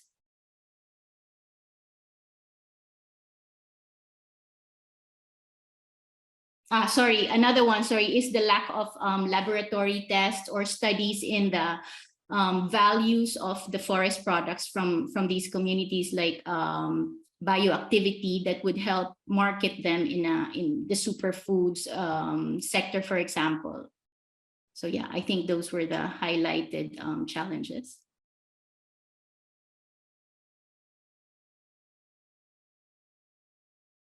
Sorry, just to add, the logistics, I think, is one of the major issues in the forest food sector, the logistical system of delivery from the producers to the market. Okay, thank you. I think we've covered all the challenges. So to the next slide, please. Yeah, this is the one on actions. I just moved this one. So these are the actions. Yeah, so again, empowering SMEs, the smallholders is an important area. Collaboration between forestry and agricultural sectors to promote the forest food products, which includes policy, capacity development, and market linking, joint action groups, and cooperative support. Clear definition and distinction together with collaboration among ministries, pilot and support for processing, logistical system development for forest food products, to have better statistics to understand current status and establish relevant policy and supporting measures, ensure consistent dialogue between policy and decision makers in forestry and agriculture and livelihoods and local communities, supported with good information and data and analytics, capacity building of smallholders on plant management to increase productivity, covering both scale and scope, support for R&D on potential secondary products, going to pharmaceutical and bio-based polymer and nutraceuticals, not just food, market studies and setting pilot examples, market outlets, organize festivals so people can taste and trial new food types, translating scientific studies and traditional knowledge in practical resource management by communities, and engagement of market partners, of course. Use of fintech, so the finance was also covered, one of the major gaps. So use of fintech to make funding more accessible, and the blended finance was also mentioned. Support for lab testing for many NTFPs to identify bioactive compounds, support circular economy models and at district and provincial levels. And one of the things that was of interest also was working with schools to bring forest food back in the canteens, and then developing low technology food processing that can be accessible to smallholders.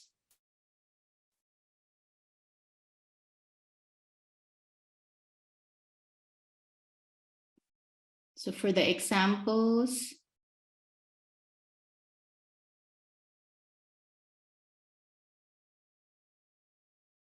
so of course, a wonderful example of forest product marketing is the Manuka honey. So the UMF ratings for Manuka honey maybe can be replicated also for other forest honeys. Then we have the ginseng certificate system from South Korea. And here, Last Forest is a social enterprise in India that have successfully commercialized honey, millet, and other forest products, providing nutritional information in a simple and understandable methods. And then, as mentioned, the low technology food processing and the school canteens. So I think we covered everything, Julia. Thank you very much. Thank you, Nola. Thanks a lot. Julia, anything to add? No, I think Nola covered everything. I think that agriculture, forestry, sort of trying to find the line where one begins and one ends came up again several times, particularly with regards to incentives, which generally don't exist for in the NTFP sector. Yeah. No, I think that's an interesting point, and I think we will touch upon this also tomorrow when we talk about the enabling environment. Actually, we talk about how to go beyond the sectors, but of course, agriculture and forestry is a typical discussion. where we talk about, you mentioned where the border is, but we can also see where the synergies are in order to promote actually these products. But then, of course, what kind of incentives do exist for the respective products? I think that is one of the crucial questions. Of course, also the issue of empowerment was something what I heard from both of you, from both of the working groups. I think it will be now from our side the next step to digest a bit the work from the different working groups, and tomorrow we will try to present a summary and a synthesis of these working group results, and we are looking forward to your feedback on this.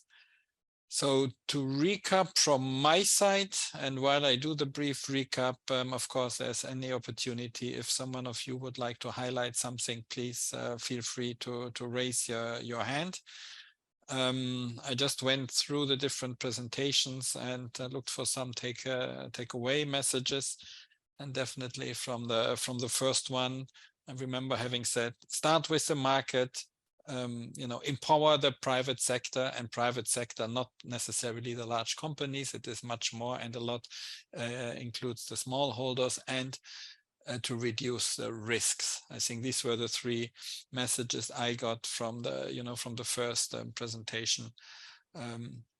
Looking at the gallop nut, and then we talked about, and it was just I think Julia, you mentioned it, and it was said on the ginseng. Also there, I think it was an example par excellence for the product, the quality, but it also shows that forest food and NTFPs can support to maintain the forest ecosystems, to contribute to carbon sequestration, and at the same time to generate socioeconomic benefits. So again, three clear benefits. The UNEP project on the contribution of social forestry to climate change mitigation and how to include it to the NDCs, I think that was a very nice example about a structural approach, how to assess the value chains, and we were presented the 5 steps how to move ahead in a systematic way at the regional and at the country level. And we saw that in all the 3 countries presented, over 50% were actually forest food. And some of the lessons learned was to look at the value chain as a whole, so looking at all stakeholders. Again, as mentioned in the working group, in the second one, blended finance, so looking at different financial opportunities. That's something to look at. And to have pilot projects which then can be upscaled. I remember that in one of the working groups, and I think also in some of the presentations, it was we were remembered that actually the whole support to the value chains is a longer term process. So it's not a one-off, but we need to have longer term engagement and longer term support, which is of course not always easy. We then looked into the sustainable trade from a colleague from Traffic, and one aspect he highlighted was actually how to promote responsible trade. I think that's something which we all want, and again the replication of successful pilots will be important, because we are looking into the replicability of these aspects, and we need business buy-in. At all levels. I think that is also, it's the other side of the medal from the empowerment of the private sector. We also need the engagement and the buy-in, and we actually need to work together with the private sector if we want to promote forest foods in a sustainable way. We then learned about different mechanisms which may and which do actually exist, and there are some specific certification schemes out. We learned about the Forest Harvest Collection Mark. We heard about the Fair Wild, and we did make also linkages to other mechanisms. So these are opportunities also to move ahead. So I think the discussion actually was rich on opportunities. So sometimes you can then wonder, if there are all these opportunities, why did the sector not move ahead faster? So, what are the constraints actually which we are facing, and how can we do better in order to upscale what works and to increase our impact. I can only echo here what Shala said, that great presentations for this session. I mean, it was fascinating to hear what what has been shared, and I think there's a lot to digest. Obviously, we will make the presentations available. We do try for tomorrow, for the last session, to summarize the key points, which again will give you an opportunity to intervene and to basically contribute to the discussion in case you see other priorities to work ahead together, because I think everybody in many presentations, the issue of partnerships and collaboration was echoed, and obviously we are all striving for the same objective. So in that regard, we hope that the discussion today and tomorrow will actually help us to strengthen our respective partnerships, and know that we are all working together in one way or the other. I do not see any hands risen, and it's already also late for you. So I would like to thank you very much for today's session, for the one now, but also the one we had earlier. I'm just looking into the timetable for tomorrow, which will be the last day of this workshop, and we will start at 10 o'clock Korea time with a fascinating and important topic, which is the enabling environment. I know that a lot of these topics we mentioned already will come back to this and see, what are the key constraints actually we are facing. And then we move on with a closing session where we try to wrap up and come up with some of the key lessons learned from the different discussions. So as I don't see any other call for the floor, I would like to thank you all for your participation, wish you a very great evening, afternoon, or for some a great day, and hope to see you tomorrow. Bye-bye.